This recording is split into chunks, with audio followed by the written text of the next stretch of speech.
po yung paglalaro.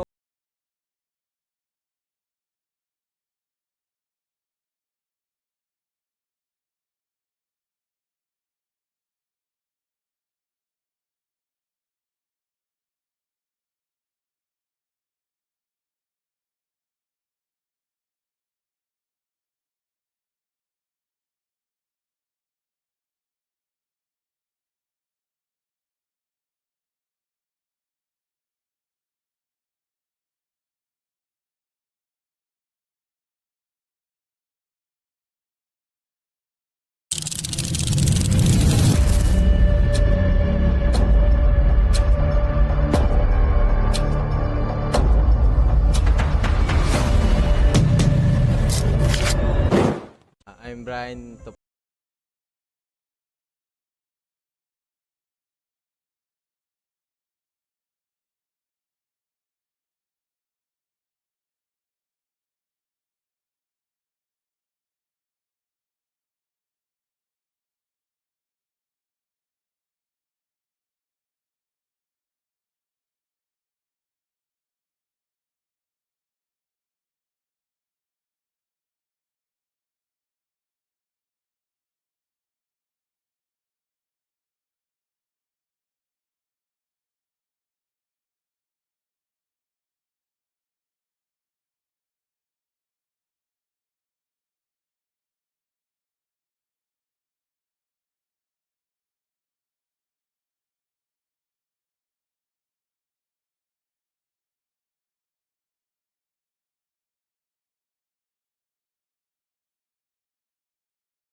NCL. Nawalan na po ako ng home doon na mag-basketball ganyan. Umuwi po ako ng province. So, ano nangyari, pahinga po ako doon.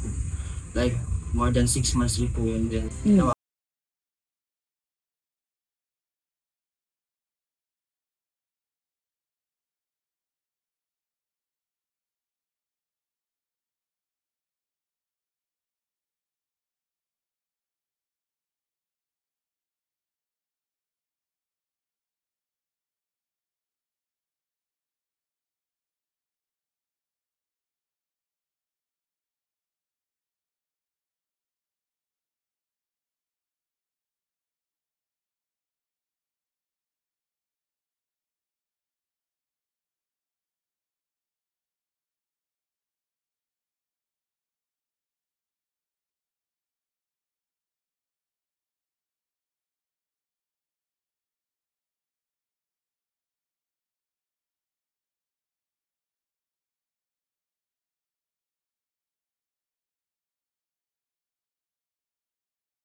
namin, mas tumaas yung moral namin na kaya pala namin. Kaya pala namin yung mga school na yun na parang, ayun lang din, parang tiwala rin kami. A three-point shot for Peñafiel. Boom! Too big, too strong, too good. Out for another three-pointer. Butter! Not in my house.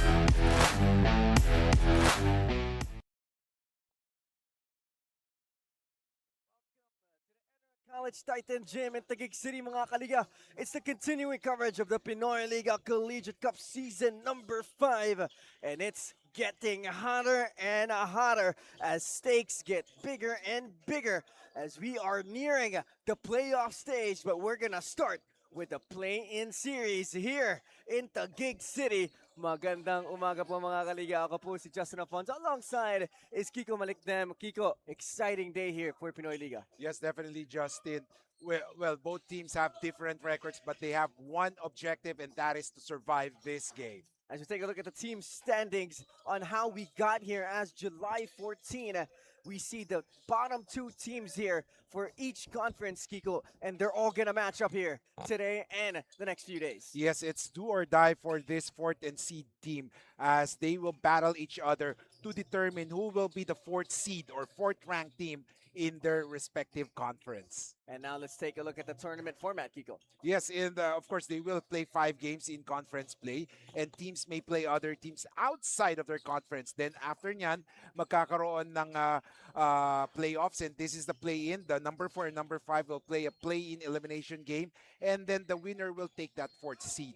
And then it's number 1 versus number 4 per conference, and number 2 and number 3. And that will be knockout matches. So talagang matira ang matibay dito sa labanan sa play-in and playoffs here in the Pinoyliga Collegiate Cup Season 5.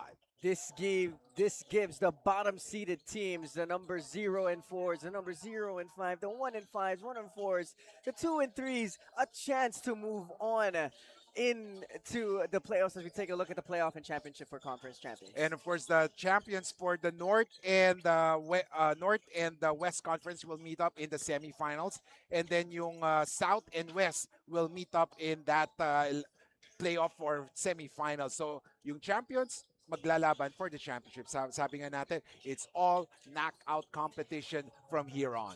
It's going to be a lot of fun here on this Saturday as we will be joined as well by Bianca Tagara, who's returning here at the Pinoy Liga Cup. Good morning, Bianca, as we're going to get it over to her in just a bit for another story. But let's take a look at the game schedule here of our play-in series. Yes, we'll be starting right now. It's MCU and BCP, and then later at 1, it will be CSB or Benil Blazers going up against JRU Heavy Bombers, and then 3 o'clock PCU Dolphins going up against UMAC Herons. At later sa nightcap, it will be Adamson and UST Growling Tigers. It's going to be a lot of fun seeing all these teams go head-to-head. And like Kiko said, it's either you win and you move on or you lose, and that's going to be it for your season. But now let's take a look at the match at hand. The two teams right in front of us here at 11 a.m. It's going to be the Manila Central University Supremos up against the best link college of the Philippines, Kalasag. What should we expect from both of these teams, Kiko? Well, we have seen a contrast of plays. The BCP Kalasag have been very consistent in their play. In fact, all of their games have been down the wire finish. Ito namang MCU Supremos, they're trying to find their identity as a team. Especially they lost some key players. As we take a look at the previous game of MCU, they lost 9 points against St. Dominic. Yes, in that game, actually, naging dikit yan. Naging overtime pa nga yan, but they lost team in the overtime game. As you can see, they were able to stick close with St. Dominic, but then it is in the crucial stretch of the game where they failed to find that certain person who will bring them to that promised land. And let's take a look here at the Manila Central University Supremos and where they land in our national big dance ranking, Kiko. Well, right now, ang MCU Supremos for this week, they are ranked 32nd. Of course, galing sila sa pagkatalo. Those were heartbreaking, and like what we said, they're trying to look for their identity as a team, especially when they lost some of their key players last season. And speaking of key players here, Kiko, who should we watch out for in this matchup? Nandiyan syempre si Daniel Santalices, who is a dead shot from the outside. He finished with 30 points against St. Dominic. And then si David Odior, surprisingly, he had a so-so game in that one. He finished only with 6 points, 6 rebounds. But look at this, 5 blocks. And let's see if David Odior can try to have a more of an offensive output here in this matchup against BCP Kalasag. And speaking of their opponents, let's turn it over to the other side and let's see what happened in their previous game. Well, it was a heartbreaking one because sabi nga natin, tumitikit sila against their opponents, but they were unable to go over that hump. They had a problem defending si Solo Cone, and that's why they lost. They were able to come back, but they weren't able to push it through until the end. And despite of being undersized, nagkaroon pa rin sila ng advantage sa rebound department wherein they were out-rebounded, or they out-rebounded the Blue Dragons by 7. As now, let's take it over to Bianca Taganda for a quick report. Kiko and Justin, laglagan na kaya naman all out ang bawat koponan ngayong play-ins. For the BCP Kalasag, wala man si Victor Nuarin due to personal commitments. Pero all out pa rin daw sila and play as if it's their last. Hopefully not, dahil hindi naman daw nagmamatter yung mga pagkatalo nila in their previous games. What matters is they win what's crucial for the team. On the side of the MCU Supremos, they're here for redemption. Not just for this game, but for their whole season run. Kiko and Justin? Bianca, thank you for that report. And like Bianca said, this is a time for these teams to kind of re-identify themselves and try to bounce back from a tough season. Definitely, dito masusubukan yung kung gaano kalakas ang kanilang tiwala sa bawat isa, because at the end of the day, it's the trust sa teammates mo magdadala sa inyo. And this is the ranking here of the BCP Kalasag, the Big Dance ranking, as they are number 21 here. And of course, sabi nga natin, BCP Kalasag, despite losing their 2 games, puro close games, the result could have been different if they were able to put it in the clutch. And of course, speaking of BCP Kalasag, best players nila from their previous games, si Victor Nuarin, but unfortunately, hindi ko nakita ngayon si Victor. 13 points, 2 rebounds, but po si Errol Rojas, their undersized slot man or big man, 20 points, 5 rebounds, 2 steals, and 1 block. As that's going to be the key players here moving forward for the BCP Kalasag. As we take a look at the Heartthrob bracket, Final 4 na lang. And tinan natin kung sino mananalo dito. Oh yes, sabi nga natin, kung play-in competition tayo, nasa playoff competition din ng Heartthrob bracket. Russell Del Pozo versus Julian Agapito, and then si Cyrus Ferrer, and then Sean Arneo, ENDERUN, Guangming, Olfu, and JRU completing the Final 4 ng Heartthrob bracket. So let's see who's going to be the winner of our Serious Player Only sneakers, as you can vote on our social media pages and see where it's all going to go down. But let's turn it over to our VA announcer for our starting 5. Good morning, everybody. We're glad to see you again here at ENDERUN Titans Gym, Taguig City. This is Pinoyliga Collegiate Cup Season 5. For our first game, it's MCU versus BCP. Live on our official YouTube channel, Pinoyliga Cup. Let us now meet the starters. First, for MCU Supremos, Small forward number 2, Sean General. Power forward number 7, Siljan Sikat. Playing center number 9, Axel Manson.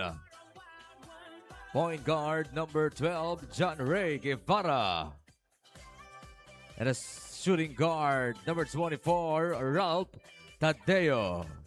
Head coach is Ian Rasela. Now for the BCP Kalasag. Playing center number 3, Jedi Dever. Point guard number 8, Rod Kirog.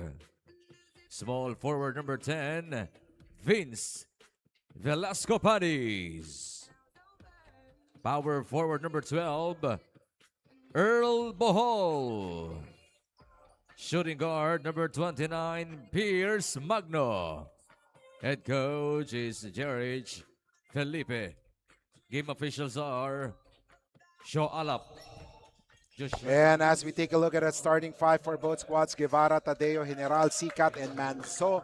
For the Supremos for Kalasag, Kirog, Magno, Dever, Velasco Panis, and Buhol. Ladies and gentlemen, it's the MCU Supremos and BCP Kalasag. Justin, like what we said, do or die. Parang kulang ang BCP Kalasag. Will this be a problem for them? I think this team, just an opportunity for them to really find a deeper lineup that they already have, especially going into the playoffs na medyo magiging scouted na yung mga players nila. So a chance for the guys to step up with the likes of Victor Norin not here. But a good sign is Jedi Dever is here suited up for BCP. But of course, sabi nga natin, malaking bagay yung wala sa pwesto ngayon si Victor Norin. If I'm not mistaken, nasa out of town si Victor ngayon. Merong mga personal commitments siyang tinatapos, and right now a mess there. Rebound by Magno. But this gives an opportunity for other players to step up for BCP Kalasag. Yeah, like this guy right here, Lebron Quiroz, trying to get it into the traffic to Velasco Panis.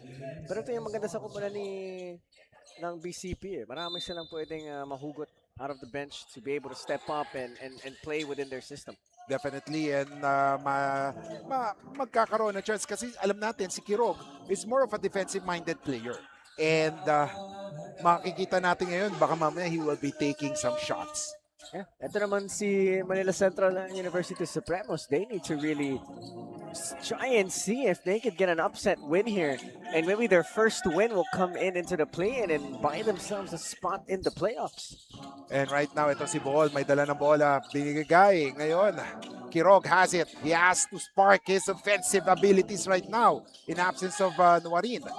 Kirog has it, 3 seconds. Kirog drives. Kirog layup. Basket is good. Good drive from Kirog. Jab stepping to the right side, then attacking the top foot of the defender and getting himself into the lane. And Kirog scoring there. And right now on the other side of the fence. Ooh, what a layup there for number 12, Guevara. Great move as well from Guevara there. Changes speed, pushes it to the right hand. Being able to take the bump, taking one more step to gather himself to be able to finish that layup. And makita nga natin dyan si Guevara shooting the free throws right now. Oh, he completed that one. So Guevara has 3 points. And so for checking on the average of the games, ang MCU Supremos is just averaging 64.6 points per game. Yung mga kalaban nila 80 points. So goes to show talagang they're having problems on the offense. While ang BCP Kalasag naman dikit. They're averaging 85 points per game almost.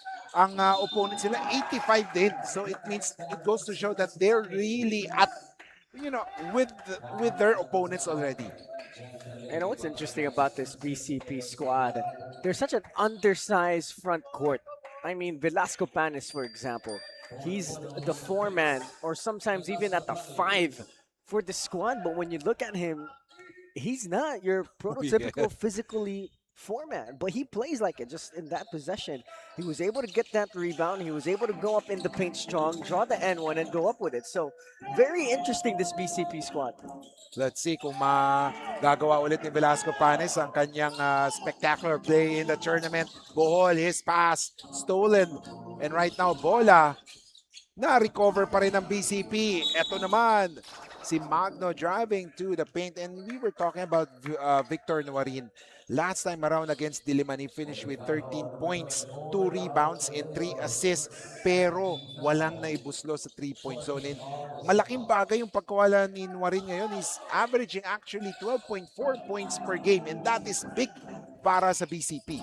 Meanwhile, on the other hand, a basket there by number 9, Manzon scores. I like the way MCU started this game. They're pushing the pace. They're trying to go inside in the paint, knowing that they have the height advantage. Meanwhile, on the other end, here comes Bohol. Bohol gets it to Dever. Dever, he drives. Oh, that second dish to Velasco Panis. Basket is good. Great ball movement from BCP Kalasag there. And the defense of MCU, the principle of a pick and roll when you cover a pick and roll coverage is that you're going to have a triangle zone inside the paint where there's a top guy, there's a 2 down guys in the bottom. And then you got to check the roller. When you check the roller, someone has to rotate to the opposite side or at least the stronger side of the court. But there they just allowed Velasco Panis to cut inside and be able to get that ball. Meanwhile, Sikat has it. Sikat, he drives. Shot, basket is good. Sikat should have a phenomenal game offensively here. He has such a bigger height advantage than most of the players on the BCP squad, plus he's highly skilled. So let's see if he can get more touches here in this matchup. Yes, in this tournament, Sikat is only averaging 4 points per game along with 3.8 rebounds. So kailangan niya ng touches. Pero ito, tumira ng 3. Suabe si Bohol. Right now, BCP, they always play like this. You know, they warm up, and once they warm up, it's hard to stop them. Napaka-exciting mapanood ng BCP, no? You don't know what type of game they will be playing every time, kung maghahabol pa sila o sila yung titimon. And Right basket is scored by Quirog. And right now, they're the ones controlling this game. So they're pushing the space. 12-9 is the score and another turnover. Ito si Bohol, he has the basketball. Oh, Bohol, 3, short, pero rebound ni Velasco Panis. Putata on that one. Velasco Panis, no good. Second serving, no good. And now here comes Quirog. Quirog 3, masyadong malakas. Rebound with MCU. Cross court. Ooh, turnover there. 12-9. You know, MCU has to calm down a little bit here. They don't want to be dictated by BCP because BCP's pushing. That doesn't mean that they have to push it as well. And timeout is called, ladies and gentlemen. 12-9 is the score. BCP Kalasag on top by 3. We'll be back.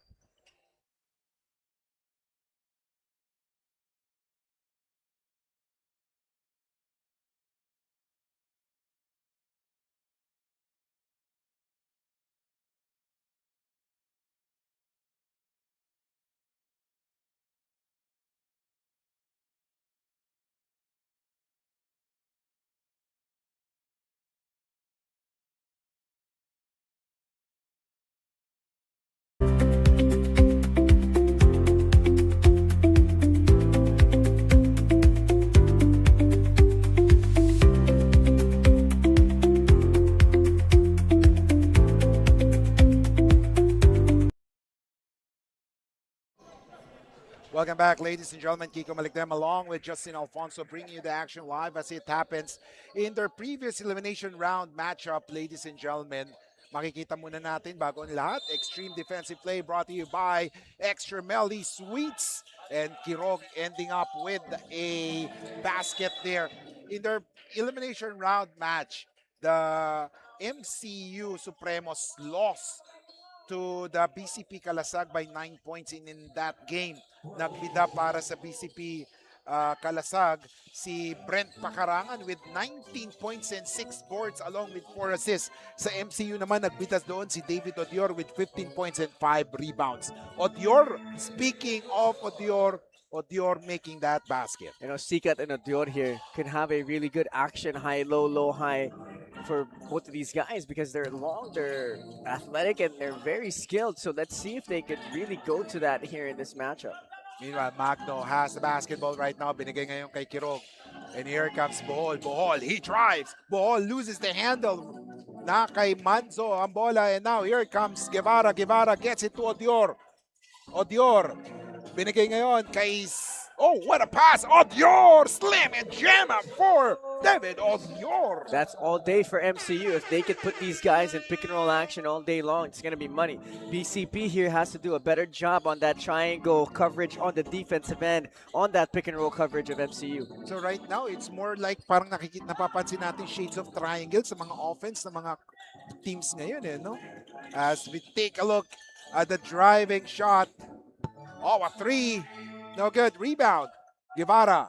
Cross court. Oh, a steal by Bohol. I really like the active hands of Bcp Kalasag. As we take a look at Magno. Magno spins. Magno nowhere to go. Binigay kay Kirog. Kirog gets it to Velasco. Panis Butata again. But then they recovered. Let's see. Dever for the three. No good. Oh, what a recovery. Velasco Panis shot. Basket is good. And right now, let's go to Bianca Tagarda with some updates from the sidelines. Kiko and Justin right on cue. Ever wondered kung ano ba ang paboritong gawin ni Mr. 3-point shooter na si Vince Velasco Panes? Apart from spending extra time on court to practice his range, Vince reveals na nakakahiligan niya currently ang flower bouquet making na kanya ring pinagkakakitaan. Nagsimula raw ito noong Valentine's Day as a bonding activity with his girlfriend. Kaya naman pala kung ano ang kanyang ikinaangas on court ay kanya ring ikina-softboy outside. But when asked on his team's mantra for this game, sabi niya, hindi po namin sasayangin ang pagkakataon na ito. Kiko and Justin? Thank you so much. Yun yung talaga, eh, no? Parang tama yung sinasabi naman nila, never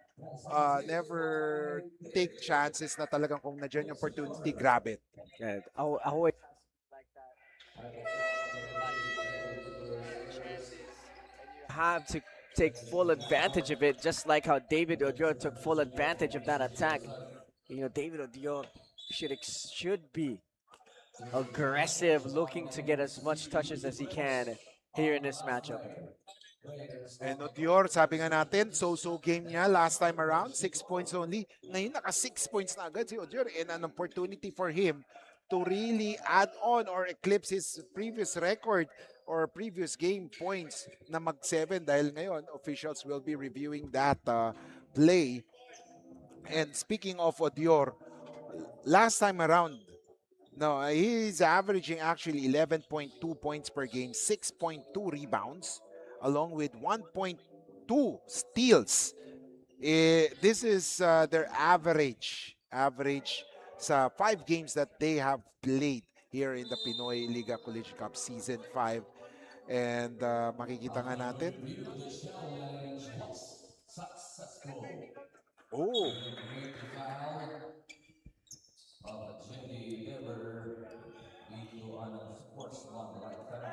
so it was an unsportsmanlike foul. Sabi nga natin kay Dever. Patay ang lamok. Tapok ang lamok. Naalala ko yung napanood ko sa TV noon eh. Lamok ay tapok. Tapok. So, Supremos will have the possession. And look at that. What a change of momentum happened. Ngayon, lamang na ang Supremos by 4 points and timeout is called. We'll be back.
Welcome back, ladies and gentlemen. Kiko Maligdam, Justin Alfonso here in ENDERUN Gymnasium, home of the Titans para sa quadruple header sa playoff sa Pinoyliga Collegiate Cup Season 5. And this is the battle for 4 versus 5.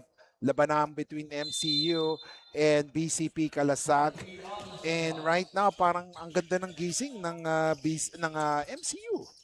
Yeah, MCU here. This is the kind of basketball we've been wanting them to play. You know, nice, organized, looking for the advantages on the offensive end, just like that. Pick and roll action. Odion with a nice seal, and they were able to get it down low. And this is the problem para sa BCP Kalasag kung saan nakita din natin to yung sa kalaban nila ang Diliman College. They're having problems pag may FSA. And eto nga, let's see, si Rojas is in the game. Binigay kay Kenji. Kenji missing on that one. Rebound by MCU. MCU with the possession. Let's see how will the offense go. Binigay ngayon kay Cruz. Cruz. De La Cruz. Shot. No good. Rebound by Brent Pack. Pakarangan. Binigay ngayon. Here comes number 66.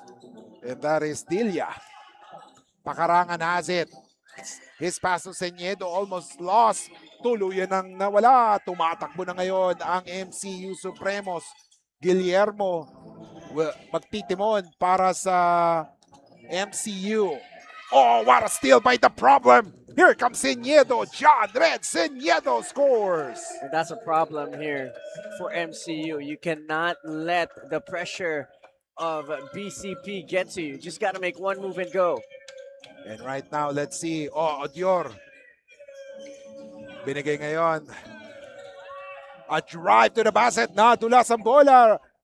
Señedo with the ball. He passes it to Brent Pack. Brent Pack. Binigay kay Dilia. Dilia, tres. No good. Oh, rebound by the problem. Dilia. Binigay kay Rojas. Pakarangan will do the offensive reload. Stops. Takes the shot. No good. And there is a foul. Huling-huli ng referee. May kalawit.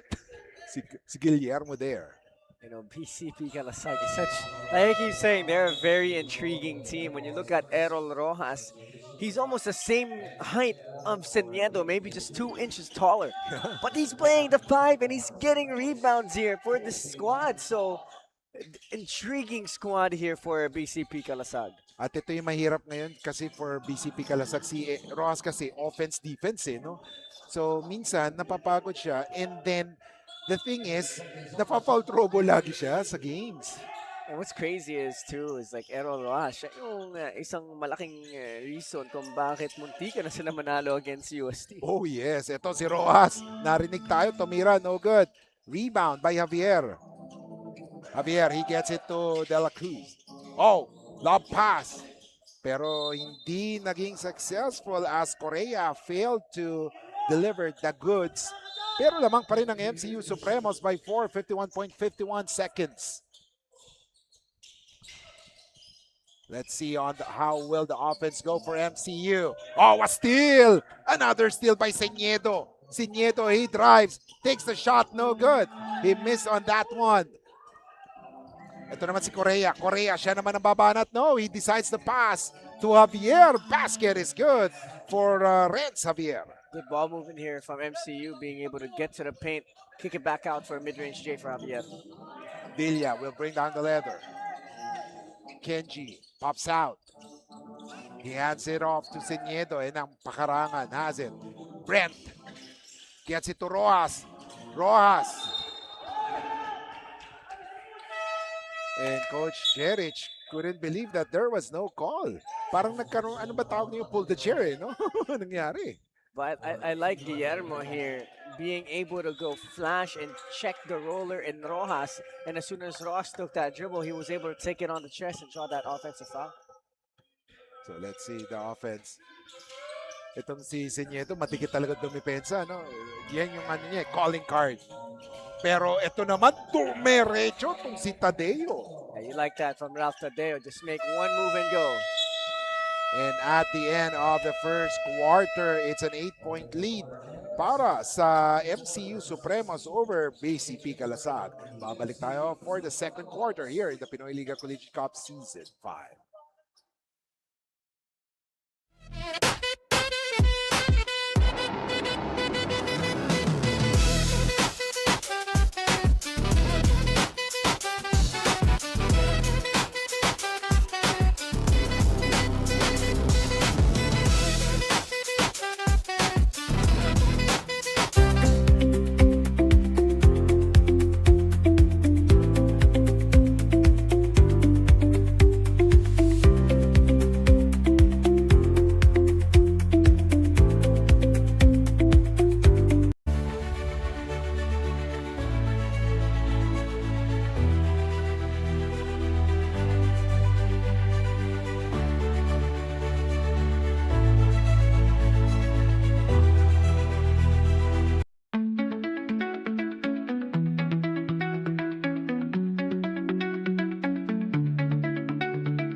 Welcome back, mga kaliga. Kiko Maligdam, Justin Alfonso, kasama si Bianca Tagarda, bringing you the action live as it happens here in the Pinoyliga Collegiate Cup Season 5.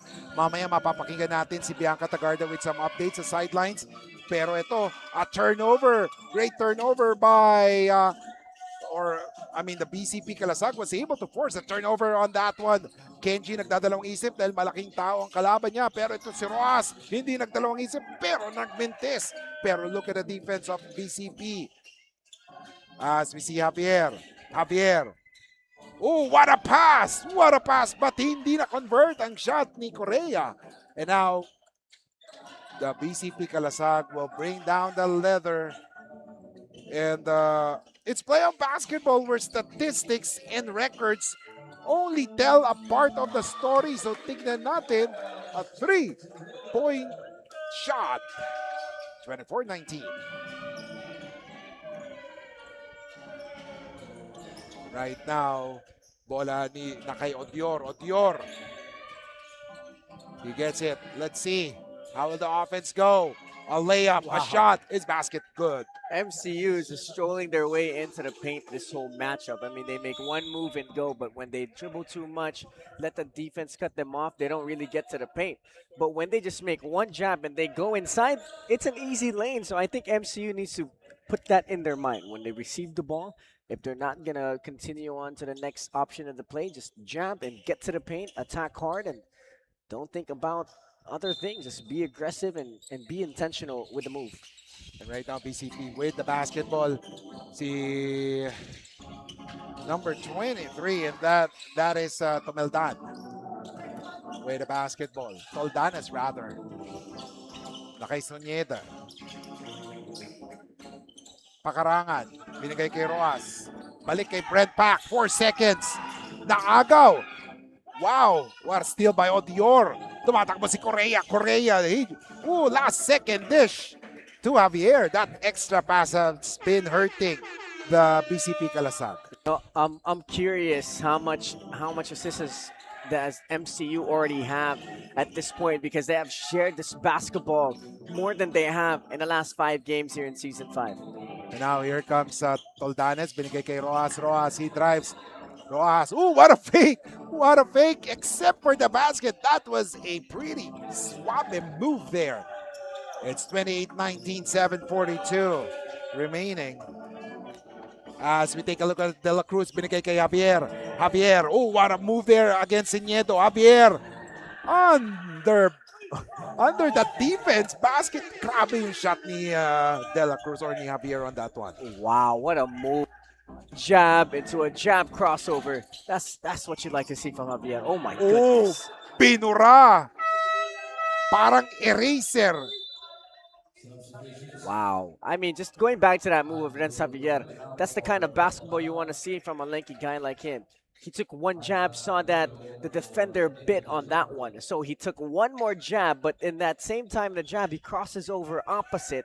And then he hop steps. He has a pivot foot to step through. And he did just that. And he was able to finish in the inside hand. I mean, that's just good, crafty basketball coming from Ren Xavier.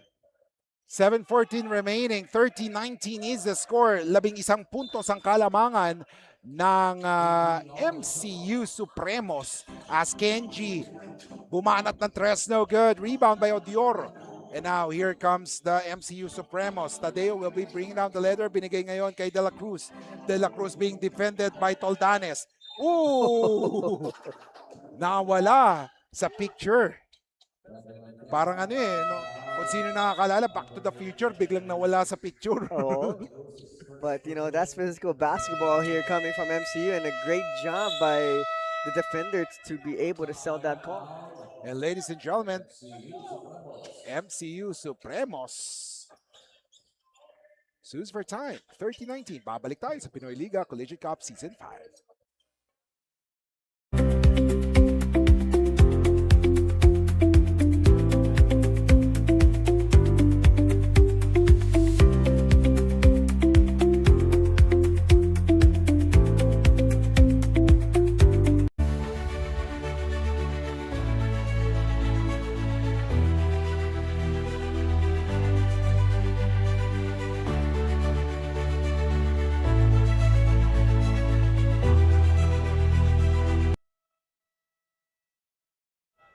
Welcome back, ladies and gentlemen, as we take a look at a long-range shot brought to you by LGR.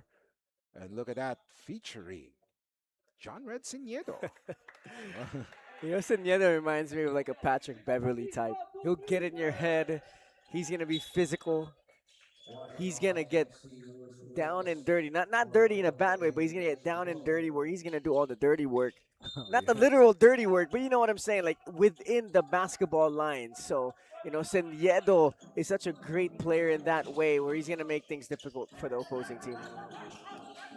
And right now, punta naman natin si Bianca Tagarda with some updates from the sideline as we see Siniedo hitting that shot. Bianca, it's your turn.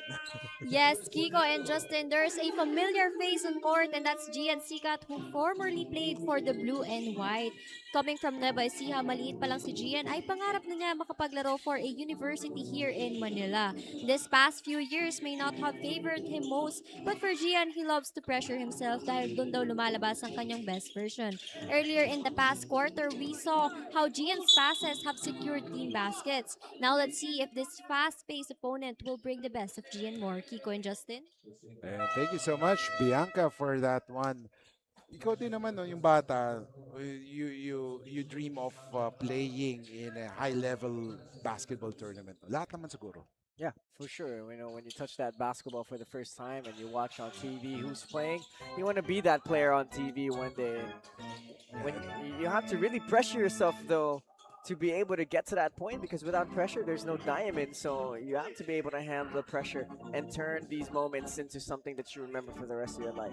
And once you reach that situation, I mean, all you can do is to savor that moment, and somehow you shed a tear for that one because you know what you have been through. For sure, like just all the hardships of a player.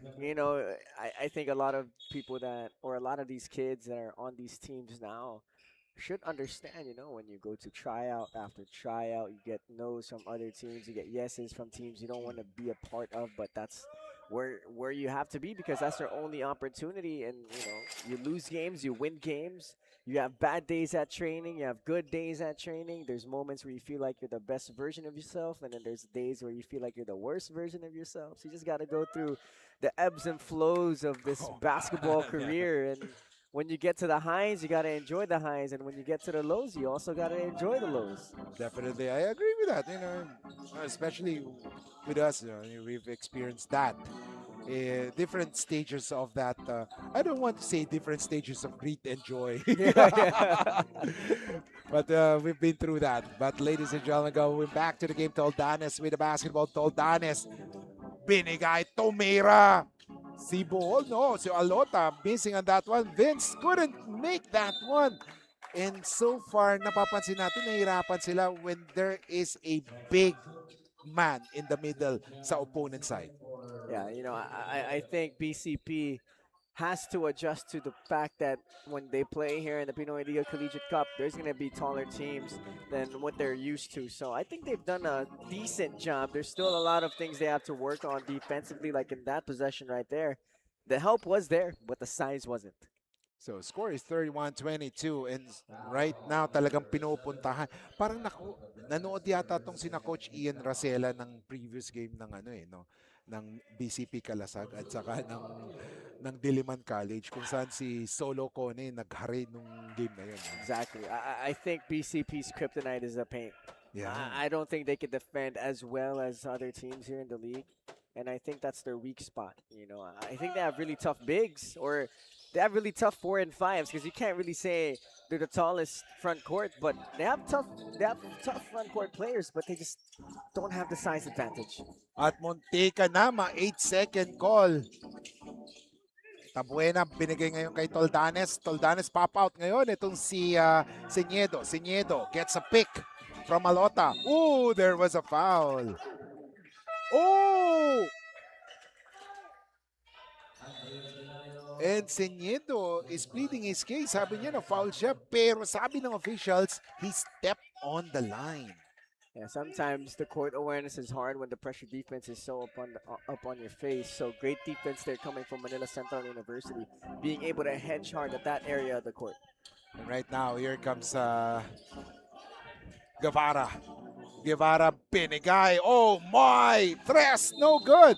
And right now, Velasco Panis will be called for that foul dahil nahihirapan siya. Ito mas malaki ang frame nito kumpara kay Odior. Okay, look at Velasco Panis. He's almost the same height of Guevara of MCU, the point guard of the Manila Central University Supremos, and he's guarding the biggest guy on that squad. So the height disparity here is definitely showing. Ito, Tres. Oh, patay ang butike. And now, here comes Toldanes. Toldanes, layup is good. And that is a fresh one. Magandang kuha yun. Oh, na-inspire si Toldanes. Going for back-to-back, pero nagmintis. And there is a foul on number 13, and that is Pelayo. I like Sikat there, getting that rebound, staying strong, and then now he's going to be shooting free throws. That's what you like about players like Sikat. He's tall, he's lanky, but he has a soft touch.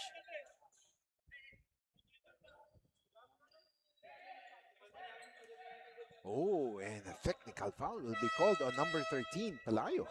Wow. Technical foul on BCP Kalasag for violating bench decorum. Oh, it's a good thing the officials or the table officials clarified it was a technical foul on the bench of BCP Kalasag for improper bench decorum. If you're BCP here, you're having not the game you're wanting so far in the second quarter, but then we know this team, they like to be down first before they get things going. But if this is going to be the trend of the game where they're down 9 and it stays around that area, you don't want to lose your final game or this game to a squad that hasn't won and you lose your spot in the playoffs. So tingnan natin, Kirog, binigay kay Pelayo. Specialty in the house! Yes, yes, yes! There you go. Let's see here. Oh, there's going to be a foul.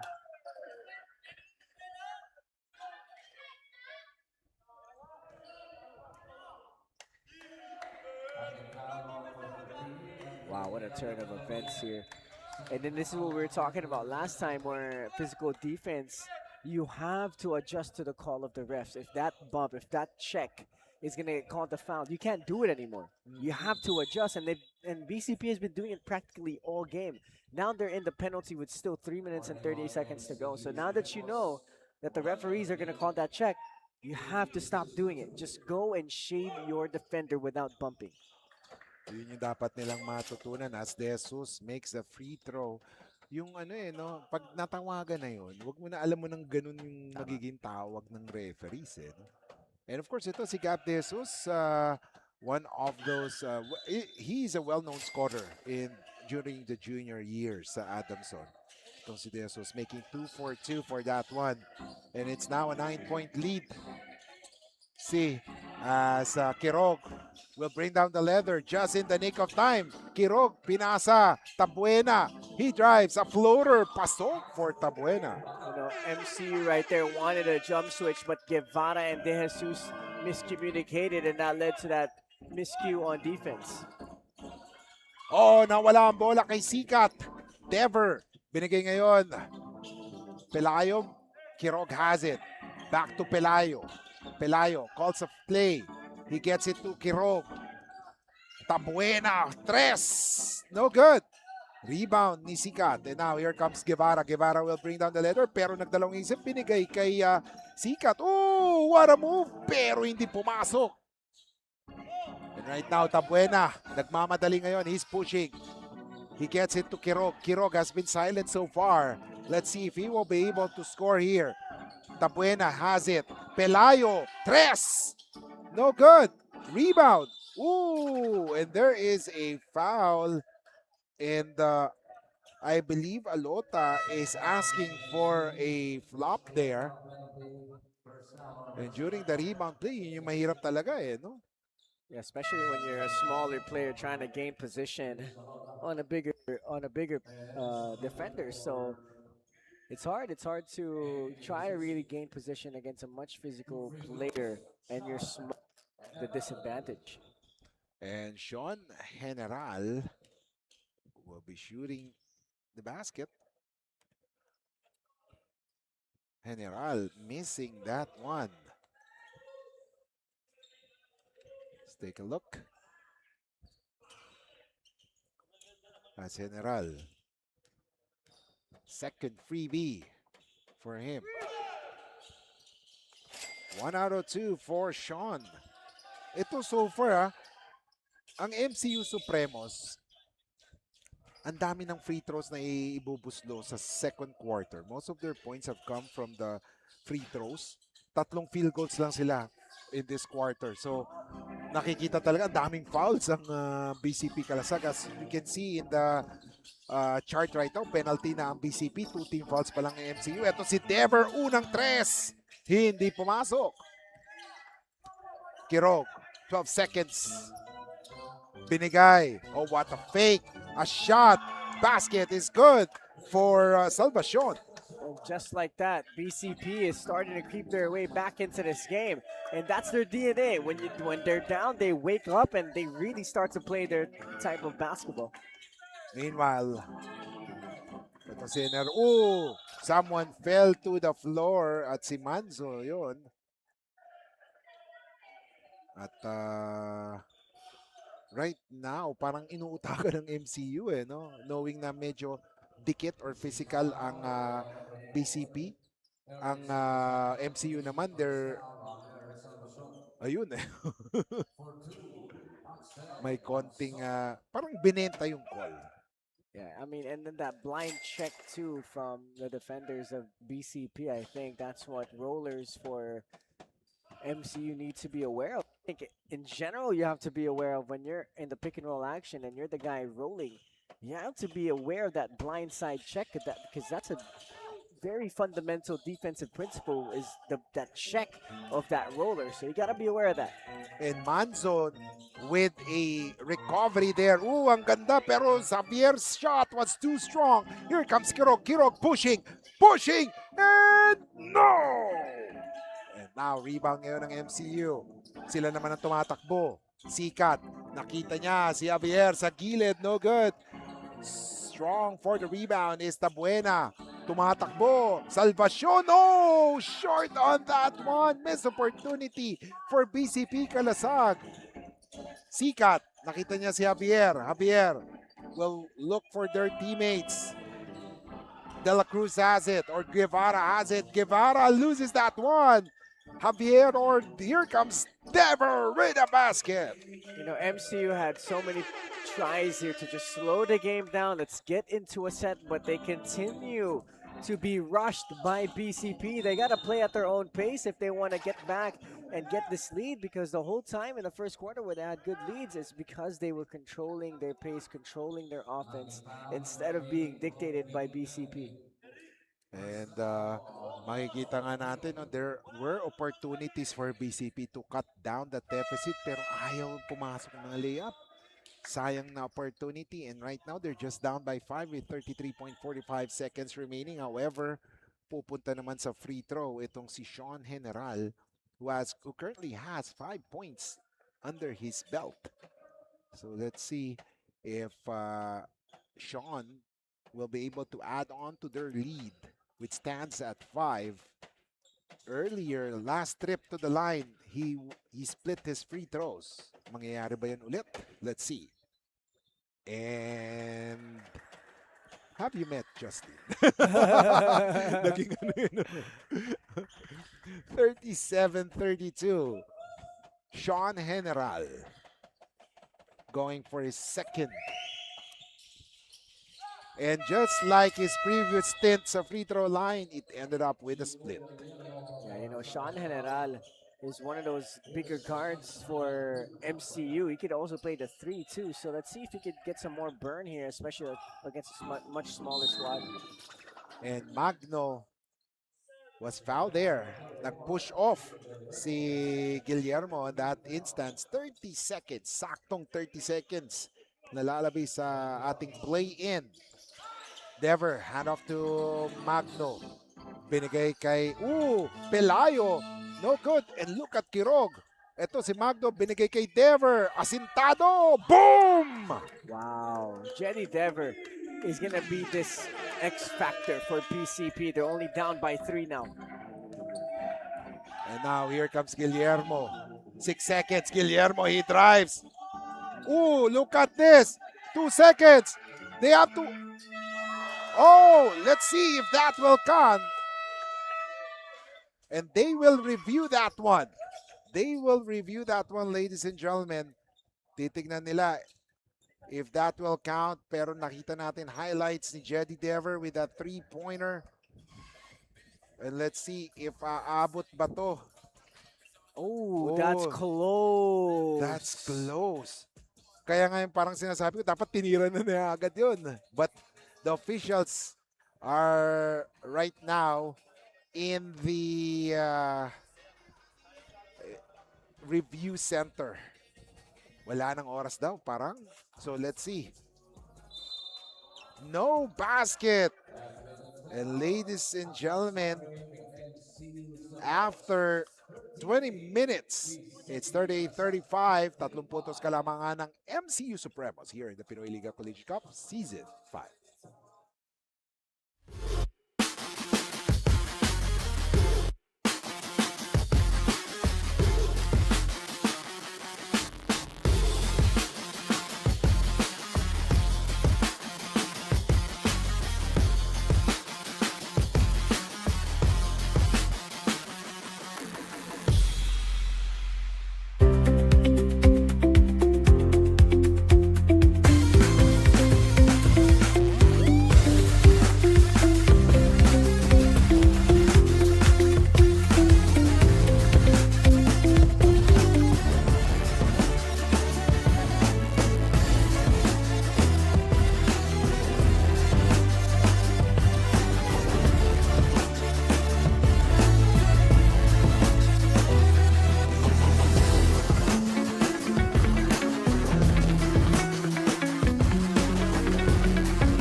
Hi po, ako nga po pala si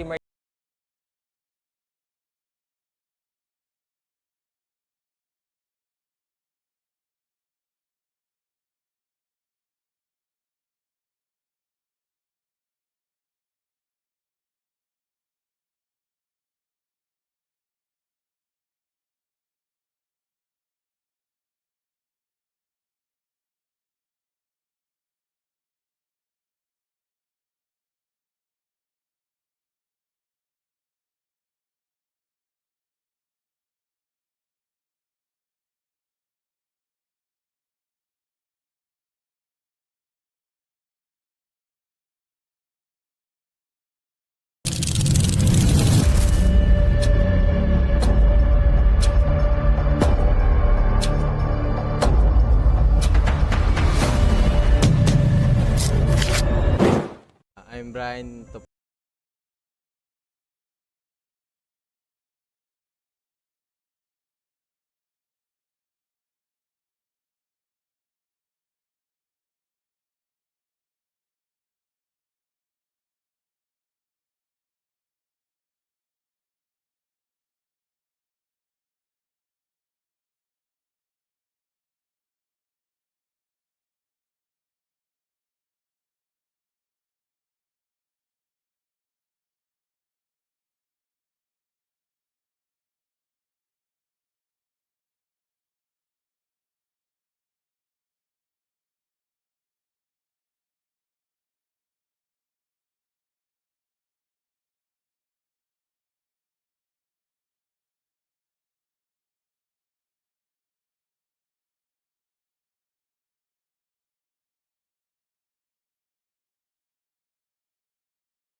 Hi, my name is Rodrigo Anvenesquio, 22 years old, Testing College of the Philippines. Una is Rod is parang pinangalan sa akin ng tatay ko yun, which is NDFL, si Rod's plan. Welcome back, ladies and gentlemen. 38-35 ang score after 20 minutes of basketball action as we see the halftime stats in this game. Justin, what happened during the first half and what made MCU take that 3-point lead at halftime? I think that the story here isn't in the stat lines itself, because when you look at it, You know, in the three-point category, 4 made here for BCP, but they're shooting terribly. 4 out of 19. I mean, they're living and dying. They're dying right now from the three. You look at the steals category here. 11 steals for BCP, only 4 for MCU. So you would think BCP should be up by a lot here, but then you look at the field goal. More field goals made here by MCU, and then for BCP, not shooting efficient at all. But the number one thing here that's really showing us why MCU is up by 3 is the free throws here. 15 times at the line are the Supremos. They have made 10, and on the opposite side, BCP only shooting 2 free throws in the first half. I mean, such a big difference, showing that BCP here being way too physical, fouling way too much, and they're not adjusting to the calls of the referees. But one thing, though, that they're doing well for BCP is stealing that basketball, because 12 turnovers already for MCU. And makikita nga natin, as Justin had said, yung offense ng BCP is more on the perimeter. Ang MCU naman, more on the inside play.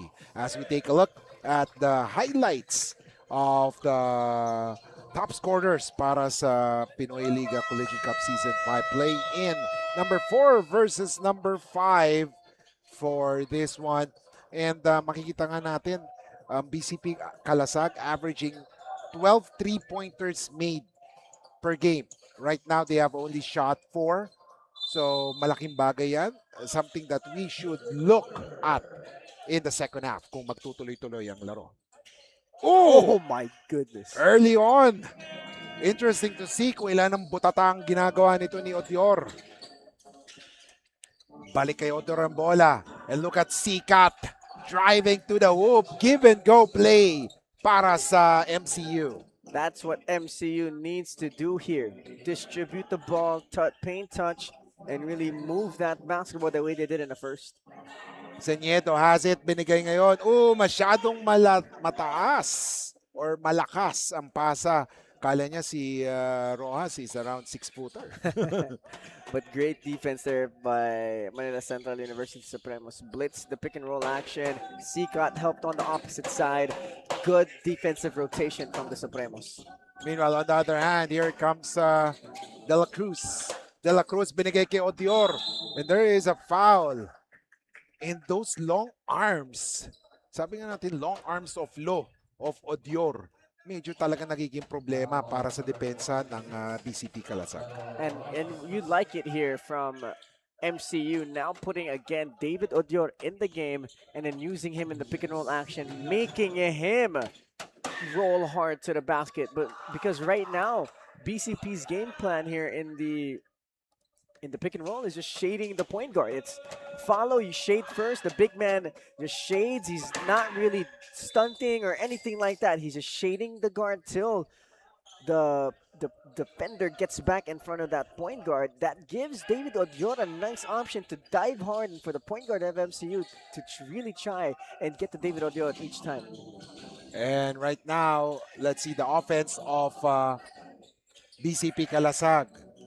Here comes Magno. Magno, binigay ngayon kay Kirog. Balik kay Magno.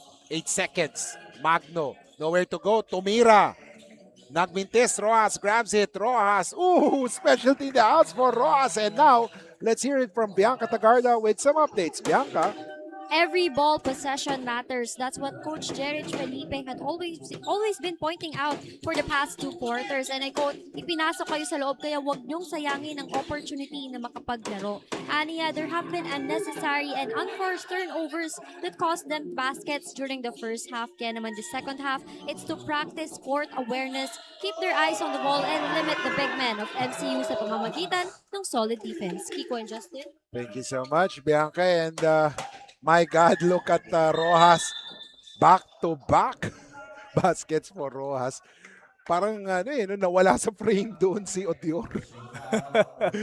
I mean, that is one of the advantages of being undersized when you attack a much taller defender, is being able to attack him right at the hips. And look at that, si Rojas. Ito, pangalawa niyang hirit. Ayun. Nawala sa frame.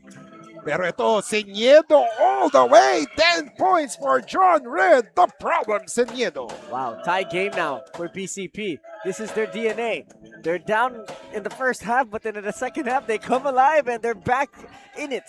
And this is the reason why ang sarap panoorin itong BCP. No?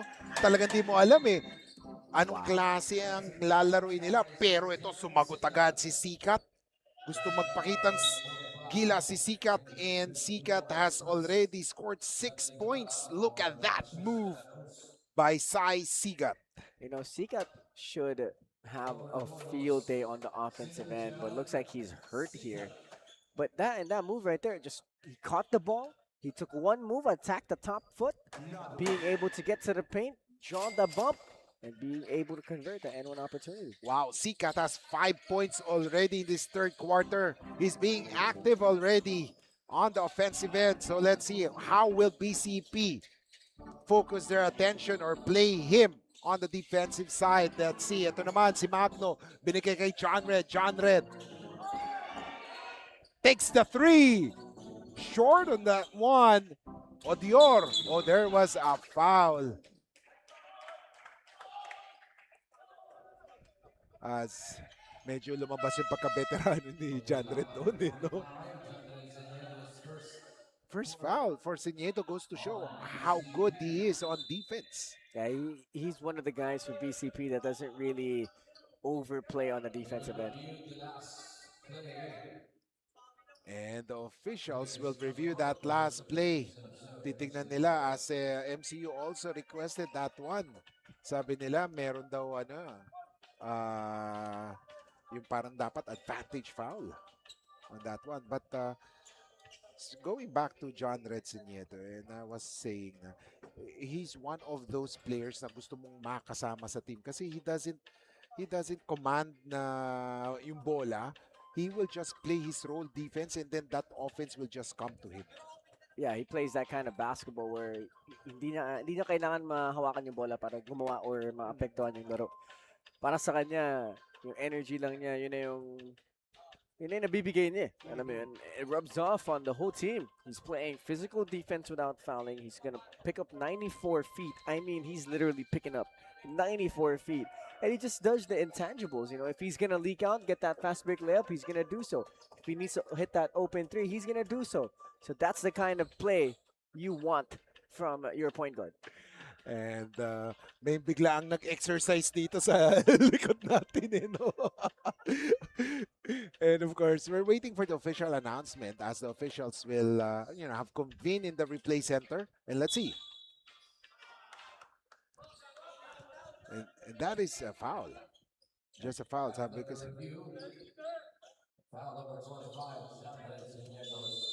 ayun. He was trying to defend or prevent the ball to go to Odiore. Look at that. So MCU will have the possession. Miscommunication. Javier passes it to the bench of BCP. Kala niya may player din si Coach Jeric. Mukha naman shooter din si Coach Jeric. Oo. During his younger days. Pero bata pa to si Coach Jeric. So let's see. As we take a look at Kirog bringing down the letter. Kirog crossing the timeline. He passes it.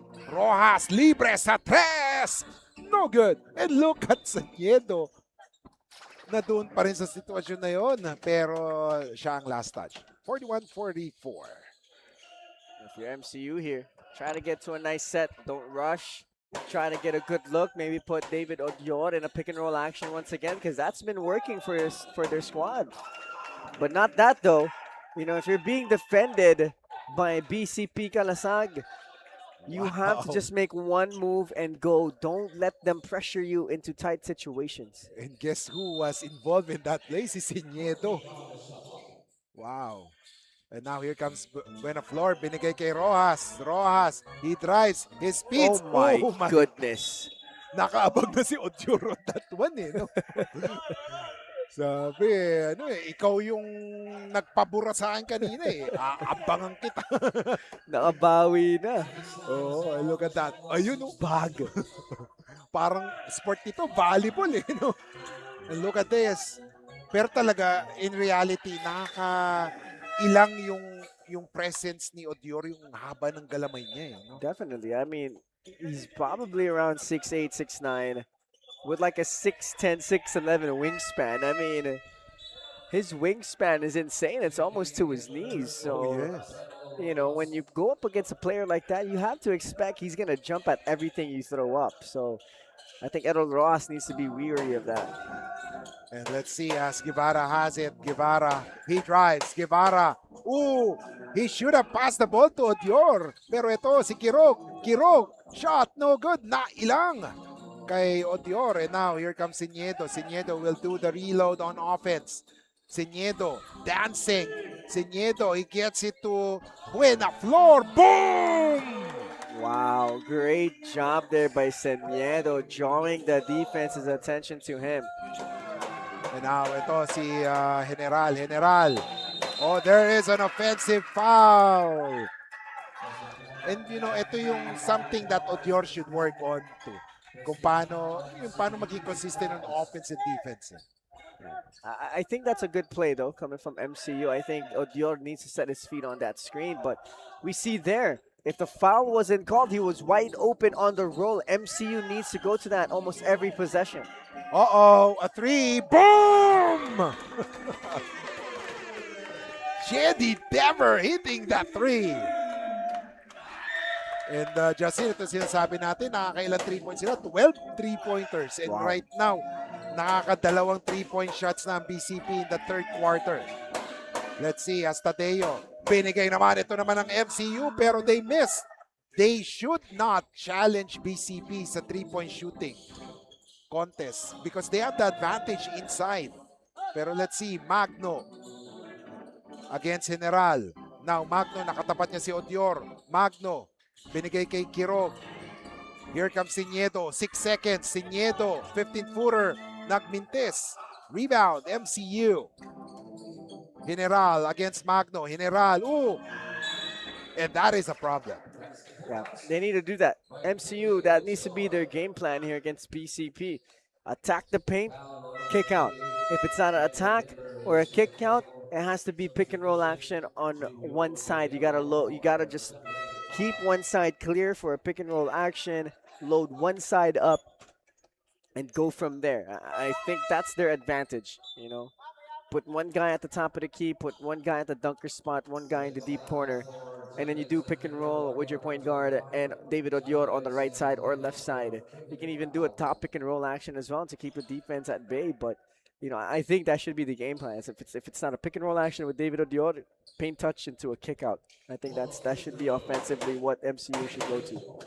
So parang MCU, what they're doing right now is just the same for BCP.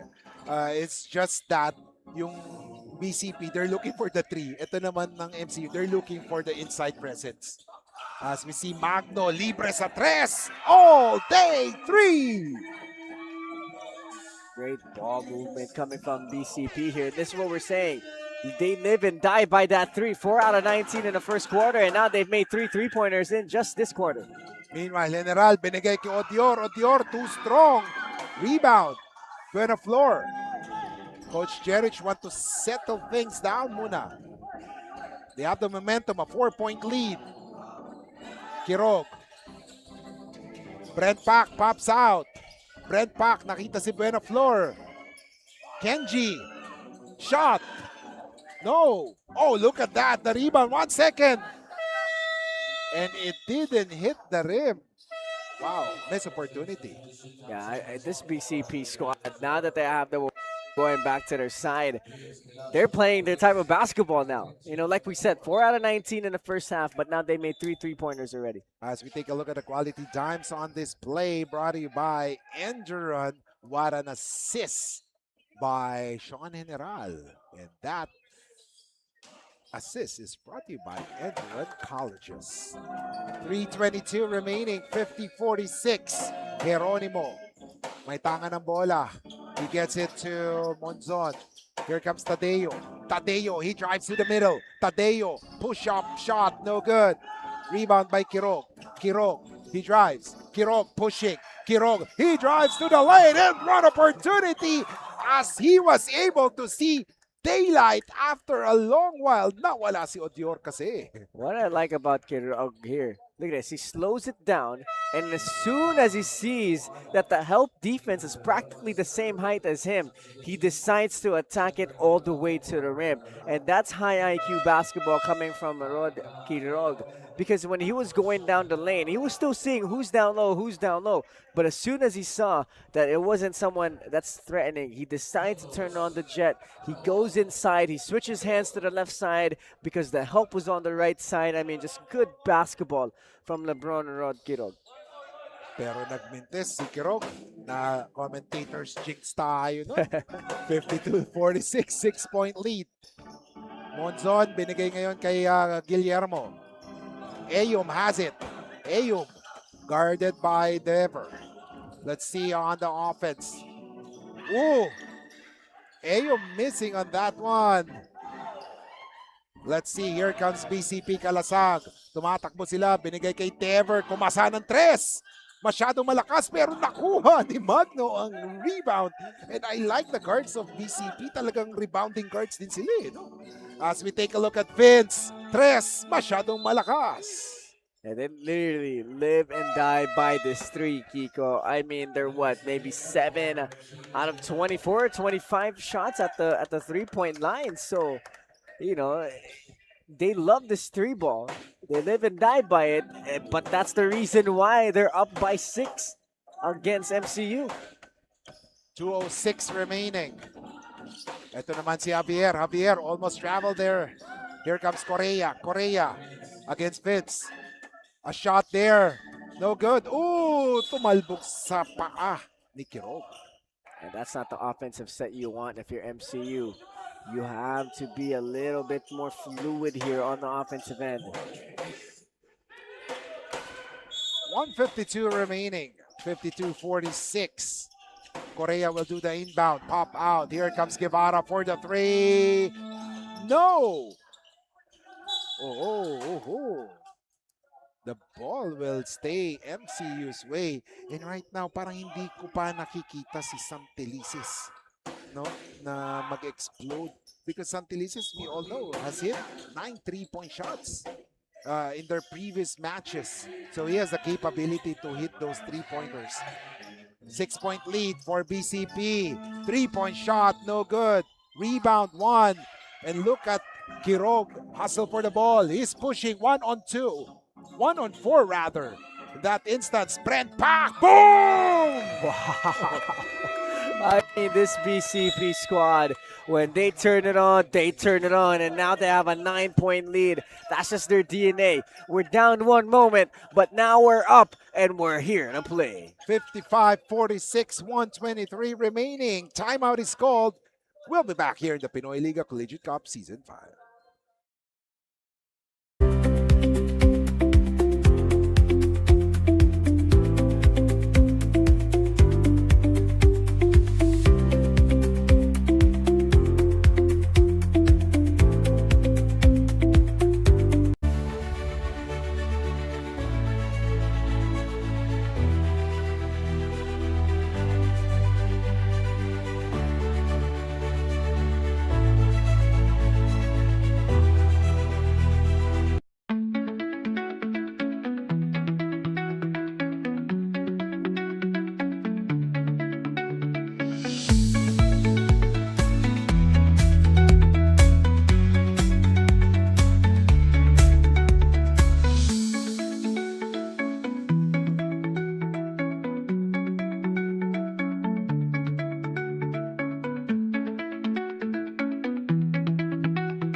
Welcome back, ladies and gentlemen. Kiko Maligdem, Justin Alfonso, and Bianca Tagarda bring you the action live as it happens here in ENDERUN College's home of the Titans. 55-46, 1:15 remaining.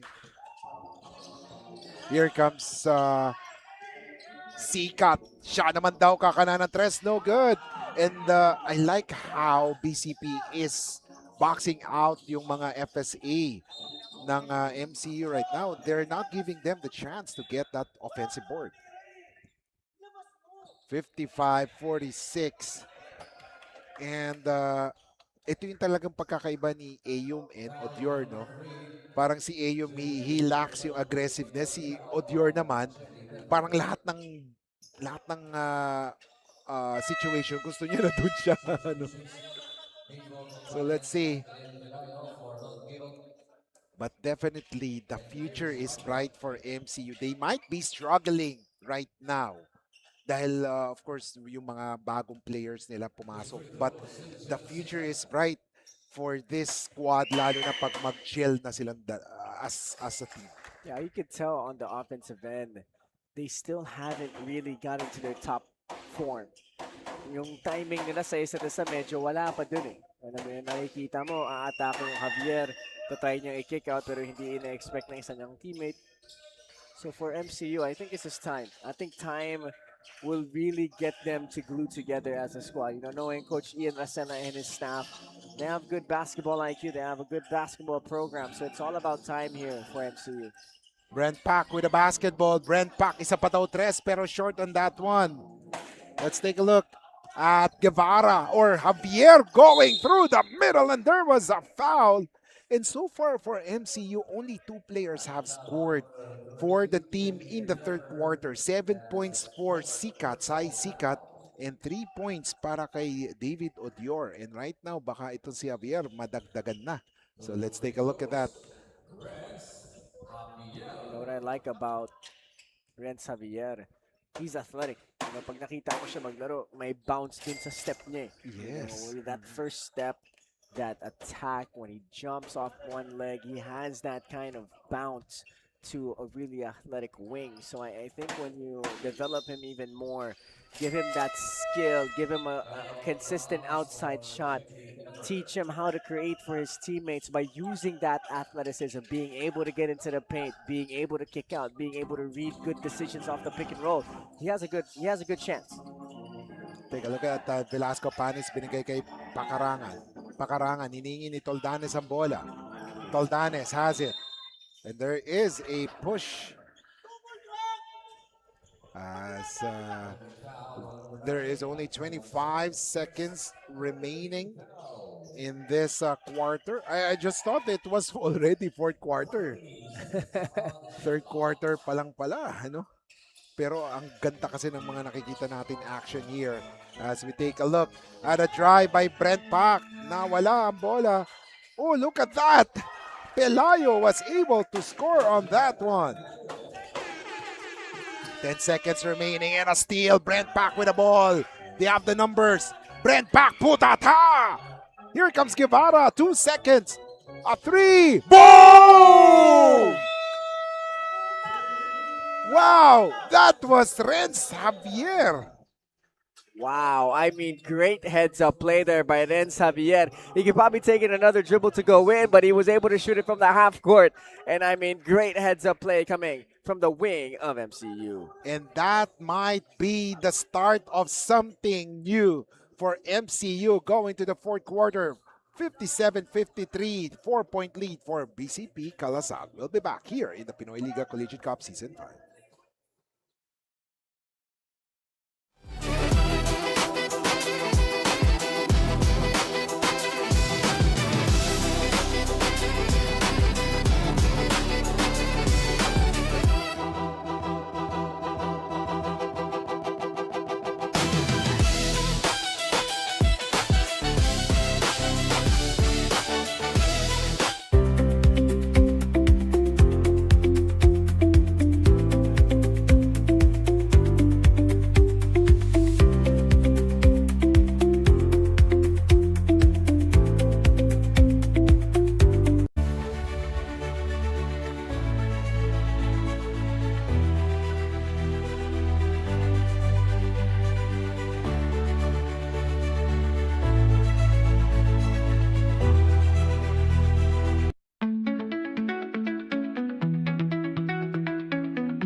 Welcome back mga kaliga. Kiko Malikdam, Justin Alfonso at Bianca Tagarda bring you the action live at is happen here in ENDERUN Collegiate's home of the Titans para sa playing competition between number 4 and number 5 here in the Pinoyliga Collegiate Cup Season 5. For BCP, it's about growing or showing that they are for real and they're worthy of advancing. For MCU, it's one last chance to turn the entire season around with a single victory. Fourth quarter action. Here we go. As a three-point shot, no. Pero rebound ni Javier, yes. And Javier is showing what he got right now. I like Renz Javier. I think he has a good future here with MCU. I think he needs to continue to develop as a player. I think what he has now is a pretty good base. So let's see here if he can continue to lead his team here and maybe come back and get a win.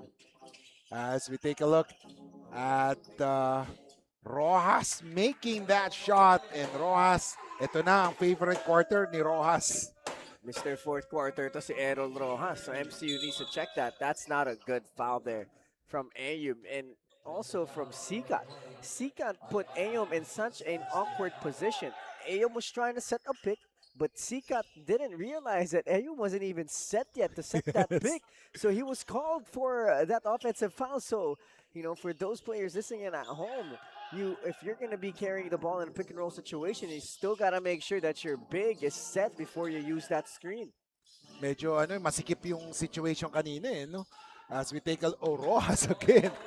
It's Rojas time. Yeah, it's Rojas time. This is the fourth quarter. Errol Rojas makes his money here in the fourth. It's 61-55. The Bcp Kalasag on top right now by 6 points. Babalik tayo mga kaliga. 8:52 remaining.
Hi po, ako nga po pala si Mark Clarence Pianya from San Pablo City.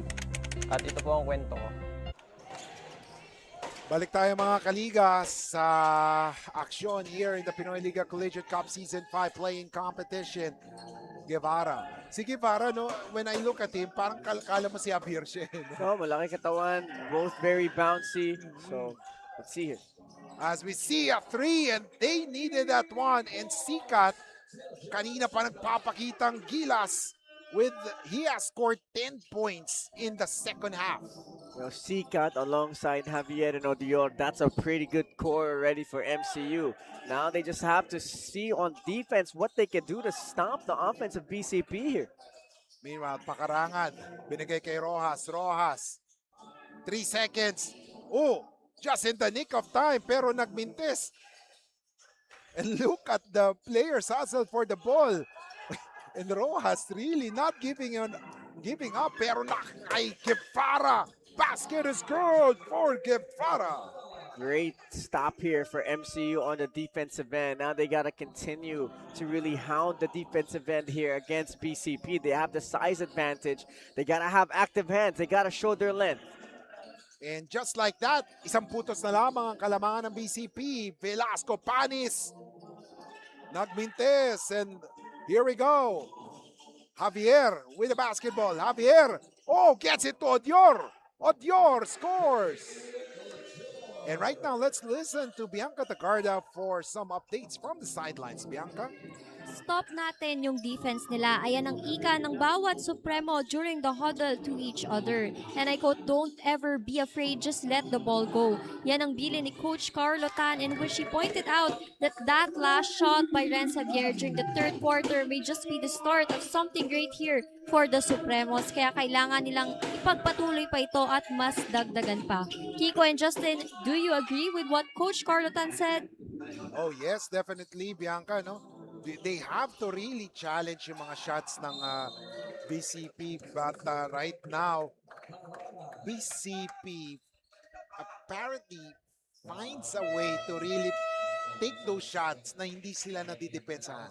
Yeah, and I think, like going back to what Bianca said here, that shot by Javier should have been the start of something great. Pero ngayon, nawawala na naman ng MCU. And the reason why for that is they're not taking care of that basketball. They're not going to what suits them on the defensive end.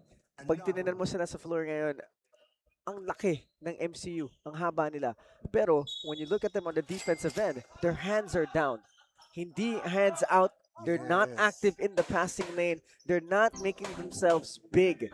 They have their hands by their side. They're shortening themselves instead of making them bigger and wider. Take a look at Javier. Ito, binigay kay Sikat. Siya na naman. No good. And look at how BCP backs out and not giving MCU an opportunity on a reload for offense. And this time, BCP has the offensive possession. Pakarangan. Magno has it. Magno, he drives. Binigay kay Velasco Panis. And Vince is trying to look for that shot pero hindi po pumapasok. Javier, he gets it to Odior! Oh my God! It's Odior! Oh my goodness. David Odior needs to be aggressive that way every time he touches the basketball. And right now, Pakarangan, maybe that will spark something for MCU as they have the possession once again. Javier. Ooh! And you know that whenever I see Javier in the middle running with the ball and I see Odior, you know, I feel there is something great going afterwards. Yeah, I think Javier has great instincts when he's running with David Odior, because you don't know. If I was defending, if I was on a 2-on-1 league and I was defending, I just wouldn't jump. I would just like, you know what? I'll let them dunk this ball. Oh, yeah. As we see Guevara. Siya naman daw, Guevara. Oh, yes, for Guevara. Yeah, Guevara likes that move. That's twice that he went to that inside hand on a drive from the middle. So now you got to shade him to the baseline instead of shading him middle.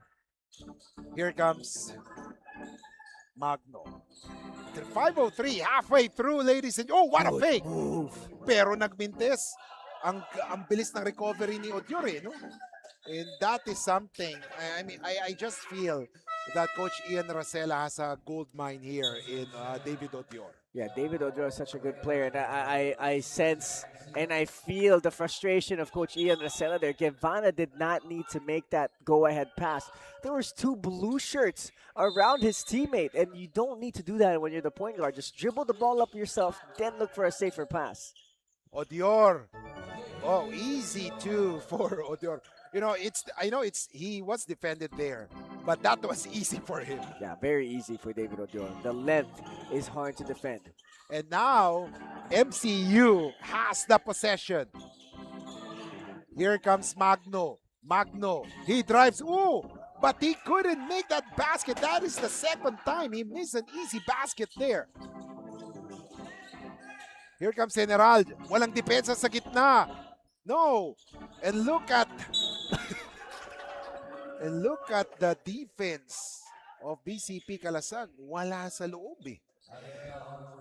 It was so funny, Sean General, when he rebounded that ball. It was on the top of the head of Odior.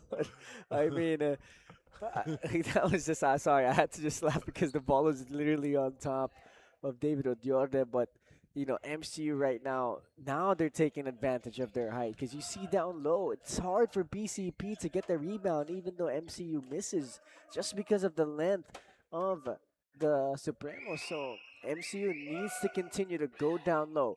You have to tell Guevara and also Tadeo, when you guys receive the ball, when you catch it, attack, get inside. Because you have big men that's ready to receive the down or the drop down pass. So gotta be more efficient here attacking the rim here, MCU. And Correa scoring on that one. And timeout is called. 3 puntos ang kalamangan ng MCU Supremos over BCP Kalasag. Babalik tayo sa Pinoyliga Collegiate Cup Season 5.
Welcome back. Mga Kaliga, Kiko Malikdam, Justin Alfonso, and Bianca Tacarda bringing the action live as it happens here in the Pinoyliga Collegiate Cup Season 5. We are live here in ENDERUN Colleges. If you're near the area, come and join us. We have 4 games in store for you today, plus 1 Juniors Cup as we take a look at that. Kirog making the basket, and I like Kirog, being active on the offensive end right now. 3:48 remaining. 10 puntos kalamangan ng MCU. David Odior wants some clear out. Hand off to Tadeo. Uy, libreng-libre si Tadeo, but his shot, no good. Muntikan pa, parang ayaw nila kunin ng bola, and here comes Kirog. Kirog running. Kirog, he gets it to Siniedo. Siniedo is back here. Buenaflor sets a pick. 8 seconds. They have to make the move. Kirog with a spin. Kirog with a layup. Ooh! But the rim doesn't want to go in, pero nakuha nila ulit ang bola.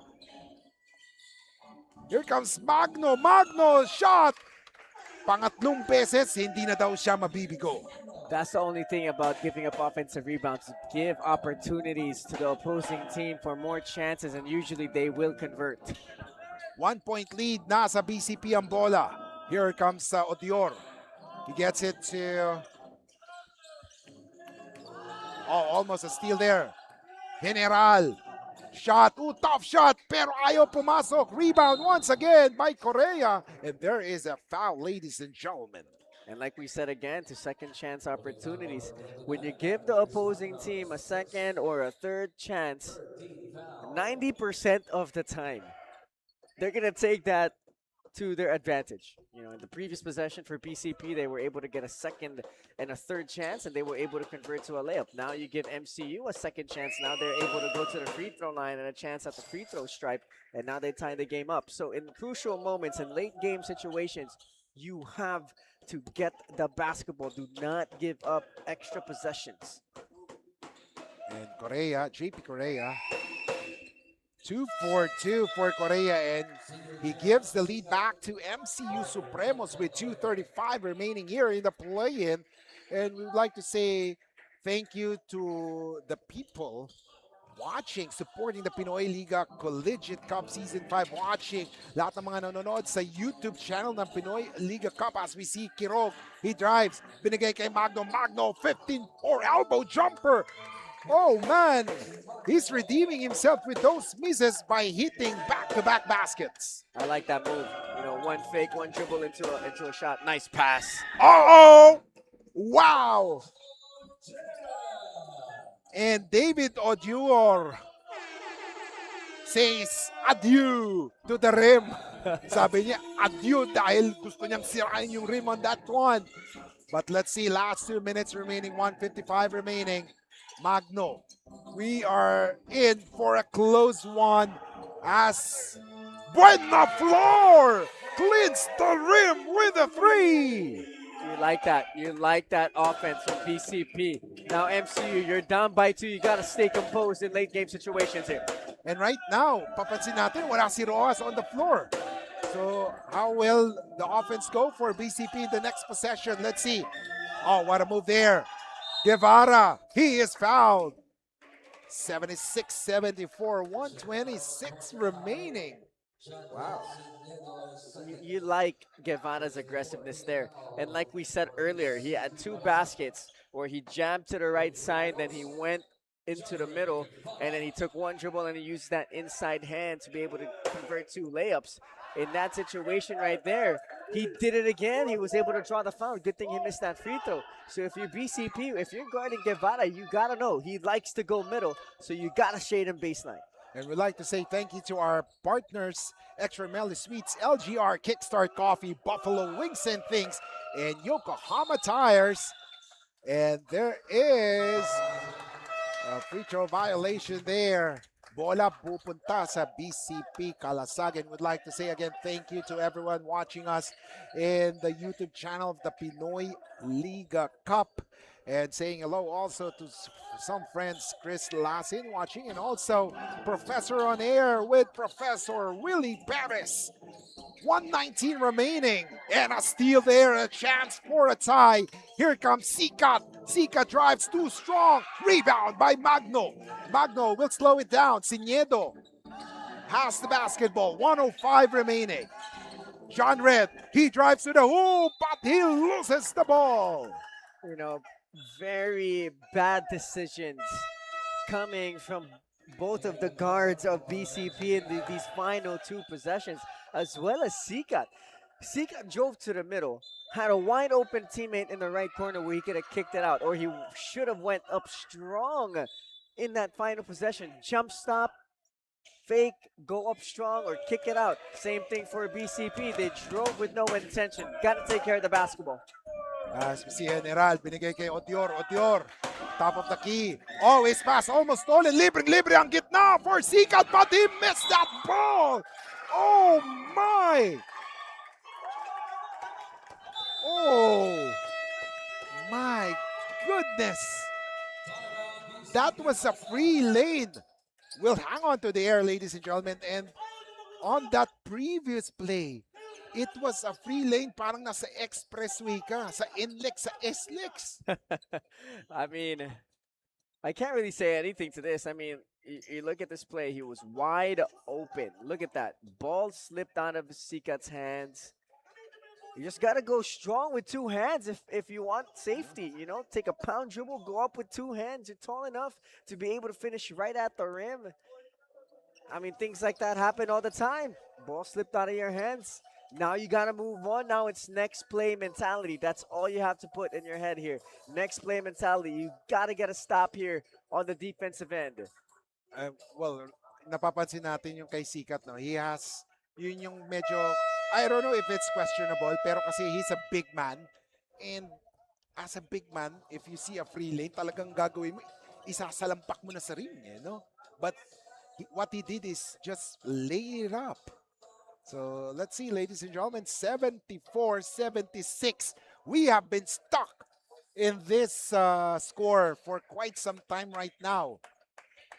Kasi talagang both teams refuse to let each other score in their baskets. You know, crazy situation here for both teams. BCP Kalasag had so many opportunities to win in season number 5 to secure themselves the top 3 spot in their conference, but they dropped a few games. And opposing naman dito sa MCU, di sila manalo-nalo. Not even 1 game, 0-5. But if they pull off this win, they pull off a miracle and they have a playoff spot. So let's see here how it's all going to go down between both of these teams with 2 different stories. Buena Flor, munti ka ng maagawan ng bola at that time. He's now in his court, front court. Kirog, binigay kay Magno, 9 seconds. Buena Flor has it. They have to make the move. 5 seconds. Magno. Shot, no, Magno, still no good. And there is a foul. Wow, and that is penalty. Wow. Big free throws here coming from Renz Javier. This is going to be crucial. He needs to make both to tie this game up. And nangangamoy na overtime yata to. Wag naman. First game. But let's see, it will depend on the free throws of Reds. First one is good.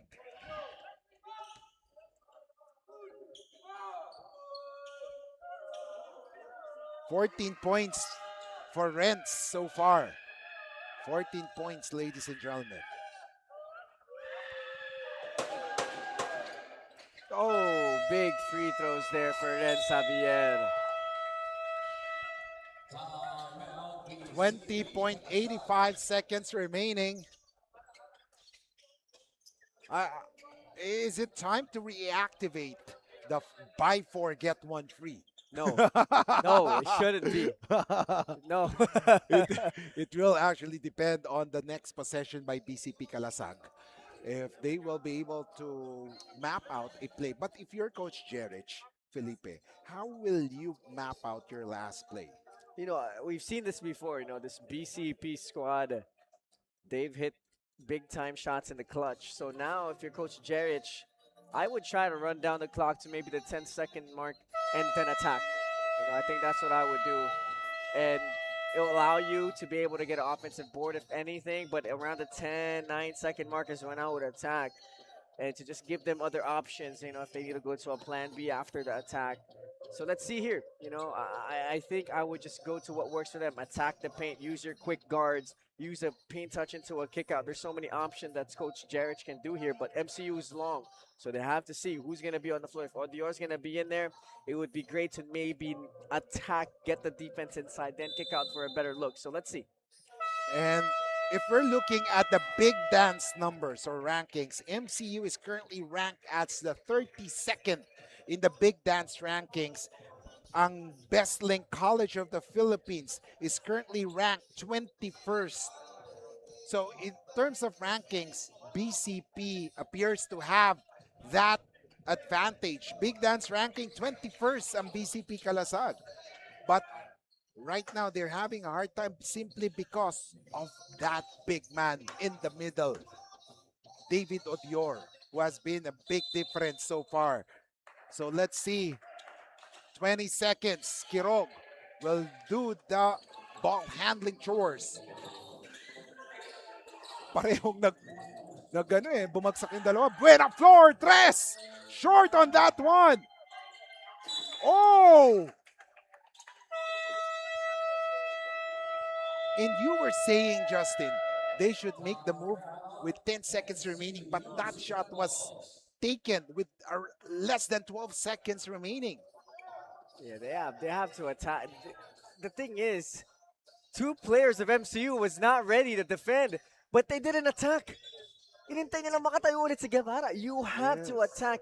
It's 4-on-5, 5-on-4. You have to attack, draw the defense in, and get a basket there. And MCU Supremos big dance ranking is currently 32nd, ladies and gentlemen. 32nd. And mind you, ladies and gentlemen, mga kaliga, yung big dance rankings natin, nag-iiba siya every week because of they will rely on the performances of each team during the week. Nag-iiba po yan depending on the performance. But of course, ang number one right now is the UP Fighting Maroons, followed by the San Pedro Red Lions, and then number 3, ang Letran Knights, and number 4 is JRU Heavy Bombers, and completing the top 5 is the UST Growling Tigers. And up next, ladies and gentlemen, we have the Benil Blazers and JRU Heavy Bombers. A slam bang basketball action you will be seeing here in the playoffs in the Pinoyliga Collegiate Cup Season 5. If you're Coach Ian, what would be your play? I think David Odior should be the play here. You know, put him in the action, put him in a pick and roll, have him cut, have him attack, see where it goes. Binigay ngayon. Let's see, Tadeo has it. Tadeo, he gets it to General. General takes a shot. Oh! It's buy four, get one free, ladies and gentlemen. We are going to overtime. Wow, I can't believe my eyes right now. I mean, General could have taken one more dribble inside, I think, and maybe take a closer shot. As you see, there's still time on the clock, but that's a good look in general, though, for General. So, ladies and gentlemen, we will be back, ladies and gentlemen, here in the Pinoyliga Collegiate Cup Season 5. It's overtime, BCP and MCU.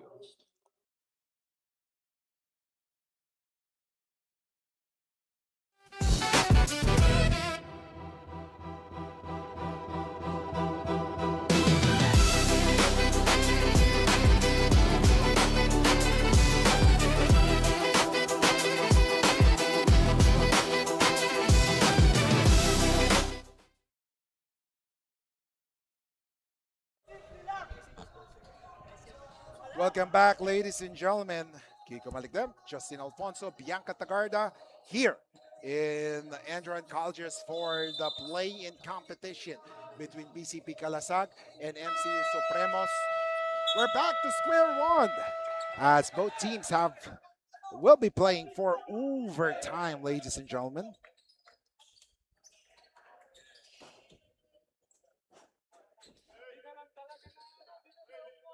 What a game here between both of these teams. You know, MCU, if they secure their win, they move on. You know, if they get this win, they move on to the playoffs, they secure it. But if you're BCP as well, you win this game, you secure a spot.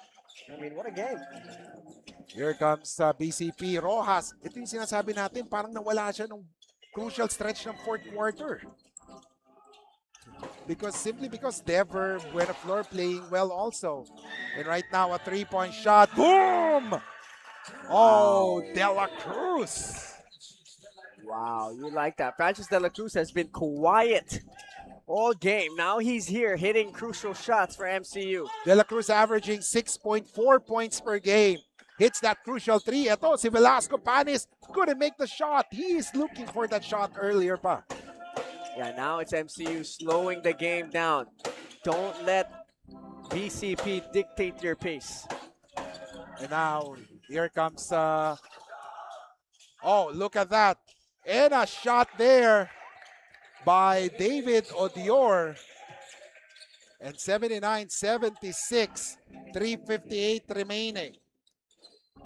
81-76, ladies and gentlemen, a 5-point swing in just 1 minute. Magno, he drives straight to the hoop.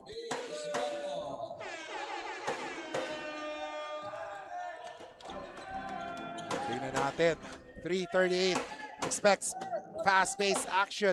Pagdating ng overtime, carry over, pati yung team foul situation. Oh my goodness, and Guevara scoring there. It's all about defense now if you're MCU. You know, and if you're BCP, you can't get rattled here. You still have a lot of time. You still have a lot of basketball left to be played. Kirov. He drives. Magno thinking three. Decides to drive to the hoop pero masikip. Tabuena, 7 seconds. And a foul is called on Odior. Oh, man. I mean, what a game here for both of these teams. You know, you can see Coach Jeric heated here. This is a crucial game for them. They lose this game after such a great showing here, almost defeating USD in our elimination match. Yeah. They have to stay in it. There's still a lot of time. 3 minutes is still a lot of time. Tabuena. He has it. He gets it to Kirog. 7 seconds. Back to Tabuena. Pumana ng tres. Short on that one. Oh, rebound. No foul called by the officials. Rebound by David Odior. 2:44 remaining. Javier. Jumper, no good. Velasco Panis with a board. And now let's see how will the offense go for BCP Kalasag. Magno. Thinking three. Gets it to Kirog. Pop out si Tabuena. Back to Kirog. 10 seconds. Oh my! The pass was too strong. Like that defense coming from David Odior, using the long hands to be able to affect that pocket pass down low to the roller. So you cut down a lot of time. You're up by 5 points. So let's see here if MCU could get another basket. Guevara here going to that same move. Odior. There's a foul. Wow. And mind you that BCP is already in the penalty.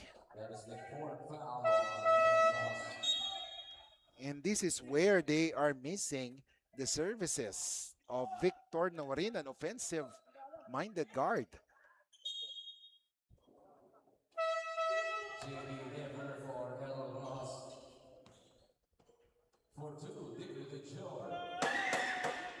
And David missing on that one. 5-point lead.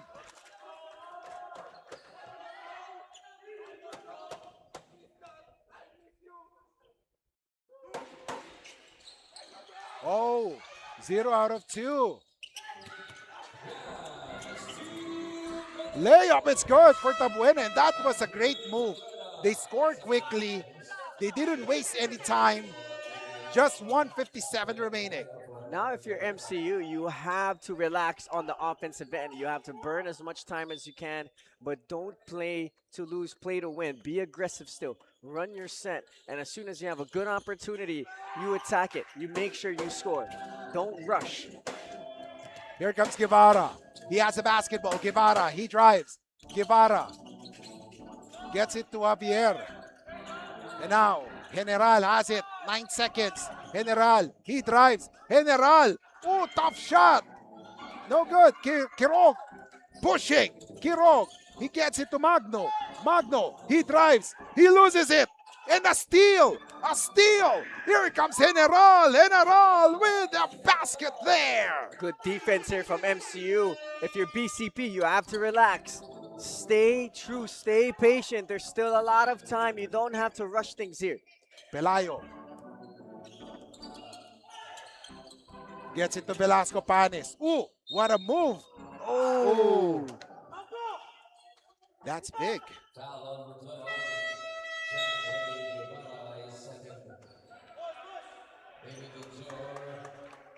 Good substitution here for MCU, putting David Odior back into the game. So on the offensive end, you have more options because when David Odior receives the basketball on the offensive end, it clogs. The defense really goes and tries to scramble around Odior, and that gives Odior options to kick out or even draw that foul. So now it's all about how MCU can utilize Odior, and that's going to be in that pick and roll action with maybe Tadeo or General coming out the game. So it should be either Javier or Tadeo in the pick and roll action, or if you want to really have a good gamble here, I'd put Sikat in that pick and roll action because it's big to big action. The defense might not be as good if it's like a guard to guard action. And Velasco Panes, that was his first 2 points after scoring 7 in the first. My. Uh-oh. Oh, a quick first. Oh. There was a foul. That's 2 free throws. Holding foul on number 13, Adrian Pelayo, penalty. And Pelayo was whistled for that foul. So Javier, Javier has been very good in the free throw area so far despite the noise. Pero ayun, the commentators jinx natin. He just needs one. Just bury one. Put your guys, his team on a good position. Have a 4-point lead, 2-possession lead. That's all you need. Just make one. Kasi mahirap kung 3 points yan, knowing BCP Kalasag, they can shoot the lights out anytime. Uh-oh, and that is not good. But let's see. How will the possession go? Magno, nagmamadali. They have to set it up. Pelayo, 3! Oh, look. Oh, my. Look at Kirog hustle for the ball. As if there's a magnet in his body that he wants to get that basketball. Yeah, LeBron Kirog is just one of those guys that will dive after that basketball. He will sacrifice himself to be able to get extra possessions. Now, if you're MCU, same thing. Move that ball around, try to kill as much time as you can, and once you get a good opportunity, a good look at the basket, then you do so. Now, putting David Odion back in the game. I would like to see him in a pick and roll action. They didn't do it in the previous possession. So let's see here if they could do that. Either Tadeo or Sikat in that pick and roll action with Odior. Put one guy at the dunker spot, put one guy deep in the opposite corner, and then one guy at the wing. And that would give you good spacing. So let's see.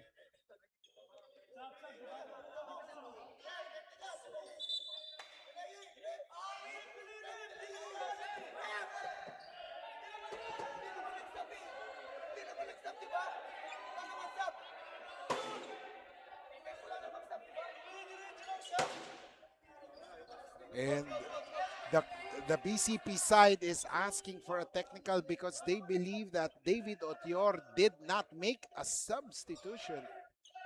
He felt that it was like hockey that you could just enter the. But that is.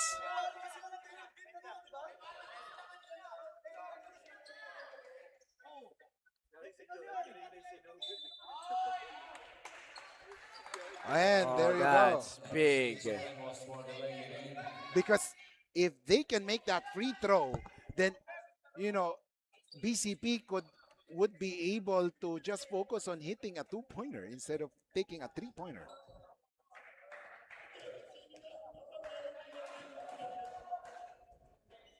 Oh, a miss there. A miss there.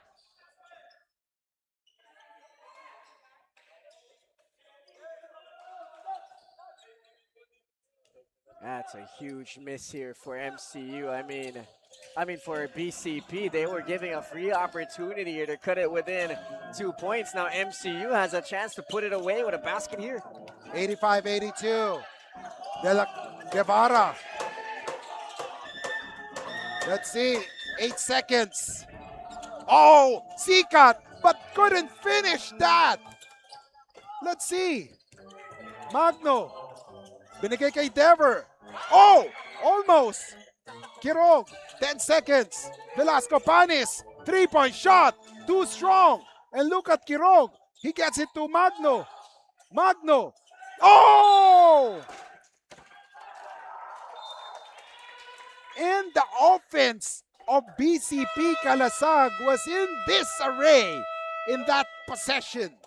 Oh my goodness. MCU now all they need to do is inbound the basketball. That's all they need to do here, and they win this game, and their first win might come in the play-in. And what a way, if ever this holds on, what a way for MCU to get their first win. And that is up. And look at the previous play. Naging force na rin yung tira ni Vince dun no? And credit to the defense of MCU here, not fouling at all. Just hands up, rotating, not fouling, not bumping, not reaching. Just great basketball and great defense coming from MCU. And MCU Supremos Big Dance ranking number 32. Number 32. While BCP Kalasag ranking is 21st. Wow. Now it's all about inbounding the basketball. That's all you need to do here. How can you do it? Execute well.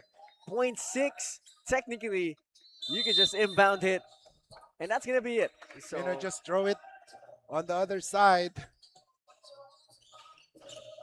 Because, for you to be able to take a shot, kailangan may 0.8 ka di ba? This is hard for all.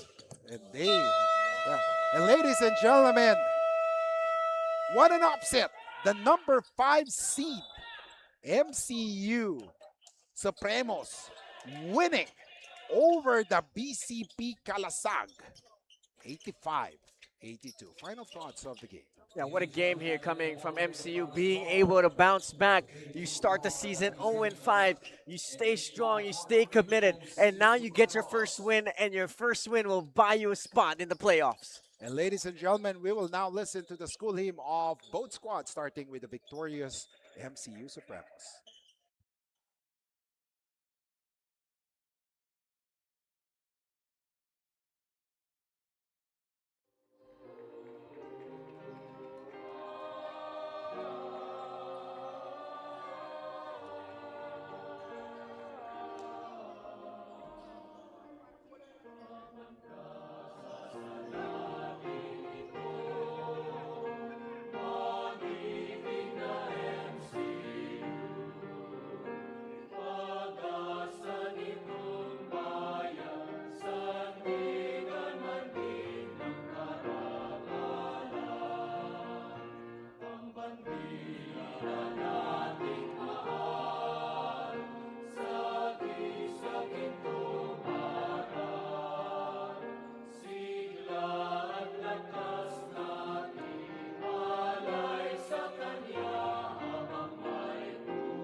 wrestling for success in this ever-changing world, in this ever-moving life.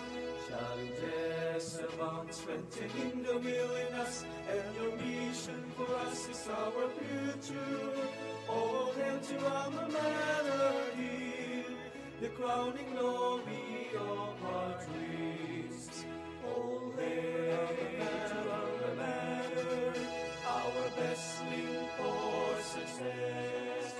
In this ever-changing world, in this ever-moving life, challenges abound, strengthening the will in us, and your vision for us is our future. All hail to alma mater, the crowning glory of our success. We sing, we strive, reaching for the best. Unique our ways and thoughts. Global youths are ever ready, ever focused on the melody. Oh, our best link for success in this ever-changing world, in this ever-moving life. Challenges abound, strengthening the will in us, and your vision for us is our future. All hail to alma mater, the crowning glory of our success. Upward go, upward go, upward go, upward go. Brave young men and women, armed with your knowledge, blessed with your values, carry on alma mater here. All hail alma mater, our best link for success in this ever-changing world, in this ever-moving life.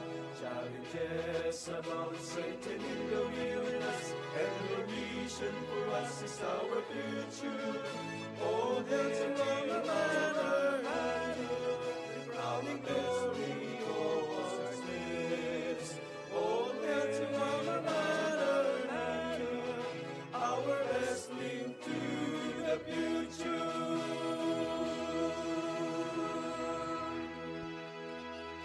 Thank you very much. And our best player of the game with 22 points, 6 rebounds, 2 assists, and 5 blocks.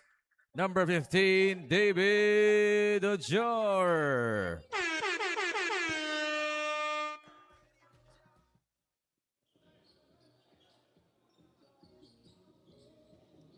Mga kaliga, right here with me is our best player of the game, David Odior, an all-rounder.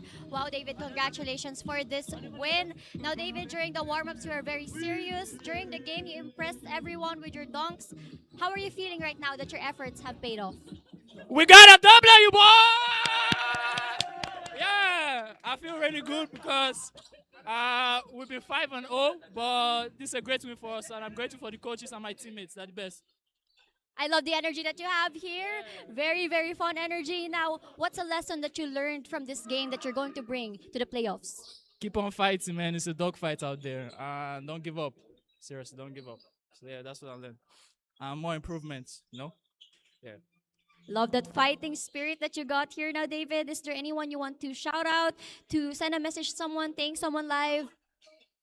Shout out to Nigeria. Shout out to the best coaches. Shout out to my teammates and everybody that brought me here. Thank you. Thank you so much, David. Now that would be all. Let's go back to the panel. And ladies and gentlemen, after 40 minutes, it's a 3-point win by the MCU Supremos, 85-82, as the Supremos enters the playoffs here in the Pinoyliga Collegiate Cup Season 5. And we still have 3 more games for the Collegiate Cup Season 5 and 1 for the Juniors Cup. Justin, I know we have discussed how the Supremos won, but how could they be able to move or continue their superb play going to the playoffs? I think carrying this energy. You know, attack, be fast, be disciplined. I think they're starting to get their groove. I think just carry the energy into the next round and play the game like it's your last, because it could definitely be so. And ladies and gentlemen, that wraps up this baby up in the first game of this quadruple header. And coming up, it's another game. It's Benil Blazers going up against the JRU Heavy Bombers here in the Pinoyliga Collegiate Cup Season 5.